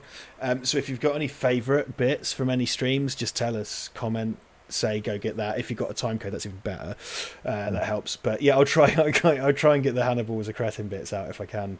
There's a few other business. I know Steve went in and picked out all the Last Action Skellington stuff from the T2 commentary, but that might be a little near the knuckle to put into a highlight reel. And yeah, no, like highlight reel something I want to do. I liked doing that Game of Thrones one. I meant to do it for a long time. So yeah, it's in a cynical way. It's just a nice way to motivate kind of following. So please do that, and I will release them. Quickly, he's got in just under the wire. Colin McLean has sent us $5 or £3.90. So thank you so much. He's left us a note as well, which I am just about to get to. Bear with. He says, "Hey guys, just checking in. This is my voice, Colin McLean. Unfortunately, can't watch along again this week because of prior commitments. We'll catch it on a rewatch. I feel bad though because you guys go out of your way to do these parties as well when you don't have to. So here's a small donation for my trouble. I was wondering though, man. Duncan, if you could do some Hannibal lines from any of the characters from either of the films as Fierce Pierce. Cheers, guys. Oh, I don't know. You're full of Hannibal quotes. You can do it. Do it. What's a? I don't know. I'm not at the moment. Pictures is all I have, Agent Starling. Too sexy. He's just the sexiest Hannibal of all. I suppose he is. Yeah. Anthrax Island, Great Island, Fantastic Island. Got Donald Trump again. I can't help myself. He's the best. Okay. Yeah. Can you imagine Trump as Hannibal Lecter? Well, I read today that So apparently they offered it to Sean Connery and he wasn't into it. But also I heard John Lithgow, which Lithgow is a tremendous actor. So I wonder, it would be a very different take. I can see it because he's got a not a million miles away look at that time. That's true. Kind of balding and stuff. Have you seen the Brian De Palma film Raising Cain? Is that one? That's I won't spoil it, but that's a kind of good evil Lithgow, as is Ricochet when he plays the bad guy in Ricochet. Like he completely goes over the top. So I wonder. I think it would be a very different. Do you think he would have reined it in, or do you think he would have been sort of pantomimey? I don't know. I really don't know, because he can be he does like really nice subtle performances, or at least he did later in his career. He's not dead. He does later in his career. So I don't know. I just wonder where he was at in his life and how he would have been directed, because he could have done a really disturbing, subtle, Yeah. One thing that's quite inconsistent about the Hopkins performance is the voice, because in Lambs he's American, but he's that sort of kind of New England-y kind of. Like Ivy League, like Lithgow is naturally. You know what I mean? Like Lithgow is he's an American accent, but it's a sort of, it's that kind of Frasier, Niles, like not. Yeah, sure. Ivy League douchebag. Well, kind of, but it's like not necessarily that American. Like the American is really, really toned down in it, and I think that's what Hopkins is going for in Lambs. But then later on, it's less so. Like he's just Hopkins. Yeah, I did, because in Red Dragon, it's before that de-aging technology, and it is a bit like, well, we've got black hair dye. And it's like, that's one thing, but also it feels like the performance isn't quite the same performance. It feels more like the performance from Hannibal. What will... It's a Charlton Heston. Would you like to leave your name and number? Well, Graham, shut up, I'm not finished yet. With an eye patch. True Lies style. Steve Allen, you guys watched Daredevil. Did you guys enjoy the more adult-orientated Netflix ground level take on those characters? I really did. I liked it at first. I thought the first season of Daredevil was superb. I liked the first season of Jessica Jones. I liked the first season of Indestructible Guy in the Yellow T-shirt, Luke Cage. I thought Iron Fist was dog shit, and then the Defenders miniseries just wasn't very. That claps under its own weight. I think it started really well. In fact, I liked all 3 seasons of Daredevil. It started really well, but it just fell to bits, which is a real shame, because it feels like they had a very clear idea, and then it kind of... Vincent D'Onofrio as Kingpin. Brilliant. Amazing casting. Yeah.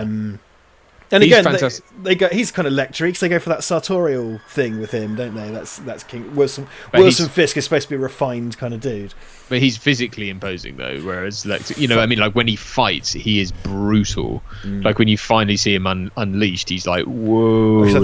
Halfway through the first season, he demolishes that guy's head in the car door. Yeah, because he's like a big bulldog, isn't he? And then he does the 1,000-yard stare and that kind of open-mouthed, blank sociopath thing, and it's just like, fuck, because you remember that episode that's all about him, and it's him staring at that painting in his house, and it shows all his childhood and stuff.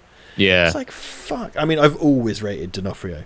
D'Onofrio. But he's that season as well is about him falling in love. Like that's a really clever way to introduce. You know what I mean? Like he's trying to maintain a relationship, and he's trying to keep a lid on who he is. That's what's so good about that, is you get to know him through all the little subtle things, but then when he's finally sort of unleashed and he is Kingpin, it's like, whoa, but that's clever. They do the similar thing with the Punisher in that as well. It's just like they keep him really contained, and then he's allowed to sort of spring out of his box. The only trouble is with the Punisher is they do that all the time. It's like the series of the Punisher was just like, I'm not the Punisher now, maybe I am at the end. It's funny because I read lots and lots of modern day Punisher, like the Garth Ennis ones in particular, and the ones written by Aaron and stuff, like Jason Aaron, I think.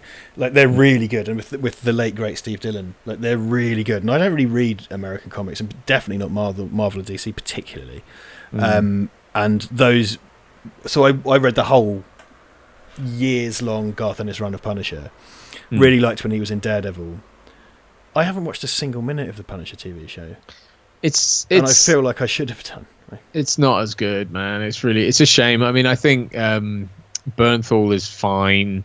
it's got all the sort of gruey fight stuff at the end, but it's like it's so sort of baggy in the middle because it's like it's like it's just him trying not to be the Punisher, and it's like, well, that's not why I watch a show called The Punisher. Because Jessica Jones, man, I thought Jessica Jones was amazing, and as a kind of as an examination of this abuse survivor and like an autopsy of an abusive relationship, it's amazing. Like it was, and she's so good, and David Tennant was so horrible in that, like vile, like really good. Luke Cage doing kind of blaxploitation via superheroes. It was quite baggy and padded, but it was doing kind of blaxploitation shit, like really cool. It all was slowly coming off the rails though, and by the time of Iron Fist, it's like, I don't care about this. It feels like, okay, so in the first 3 episodes we have to have a 6-minute long fight scene, and then we have to do loads of colour-coded stuff at night, and then someone has to get betrayed, and it's like you seem to have hit a formula that you don't want to deviate from now, so I'm not kind of interested anymore. Mr. HEC, the 3rd of August 1991, or if he's American, the 8th of March 1991. Where is it? John Doe? No. Someone else, anyway, sorry, pointed out that John Lithgow played a serial killer in Dexter. Oh, of course he did, yes, he did, yeah. Which he was very good in. And that was a very sort of doughy, middle-class, unsuspecting guy, wasn't it, who turned out to be a... I never watched Dexter, though. I did hear John Lithgow got his willy out. Is that true? Yes. Yes. Don't try and rise above it now, Duncan Casey. Yes. No. Well, and one season, Peter Weller's the bad guy, right? He's the... That's right. Yeah. Peter Weller's the bad guy in it. It's good, man. It's really, really good. Dexter's one of those lamentable things about it is that it just outstayed its welcome, as does any successful US television show. But it is worth watching. It is very good. Yeah, it seemed people were underwhelmed by the ending, weren't they? That was one of those things. Yeah, I don't want to spoil it, but it's like one of those. Oh, we can't do the thing that we really should do, so it's just a really non-committal ending. Put it that way. But right there you go. Well, it's time to wrap up, boys and girls. I've been I've managed to finally tame my sleeping patterns, so I want to go to bed soon. Very good. I've managed to reverse my nocturnal proclivities, which have gone on for years. See how long this lasts. So we go and wrap up. I'll cut to credits in a moment. Thank you. If you're on Patreon, your name will be up in lights. The credits are updated monthly, so you may not be on there yet, or maybe you're still on there even though you've left. But that will happen soon. Thank you all for coming. It's been lovely as usual. It's good to be back. I've enjoyed tonight. It's been fun. Well, you got any piece to say? You want to say your piece? No. Any other? Please look out for the episode next week or this weekend if you're on Patreon, and really, if you would just engage with it, because it really helps us out, and spread the word wherever you can. If you guys are Redditors, if that's the thing. Oh yeah, Ian set up our Reddit for us, and if you want to engage with the Reddit, that would be lovely, because we have got a subreddit. Well, I'll probably start splashing it on the graphics soon. It's just r/Val Verde Broadcasting, so you can go check us out over there. Yeah. Great. All right, thank you, my sexy lovelies of Val Verde. I'm going to cut to credits because I love you. Goodbye. Goodbye.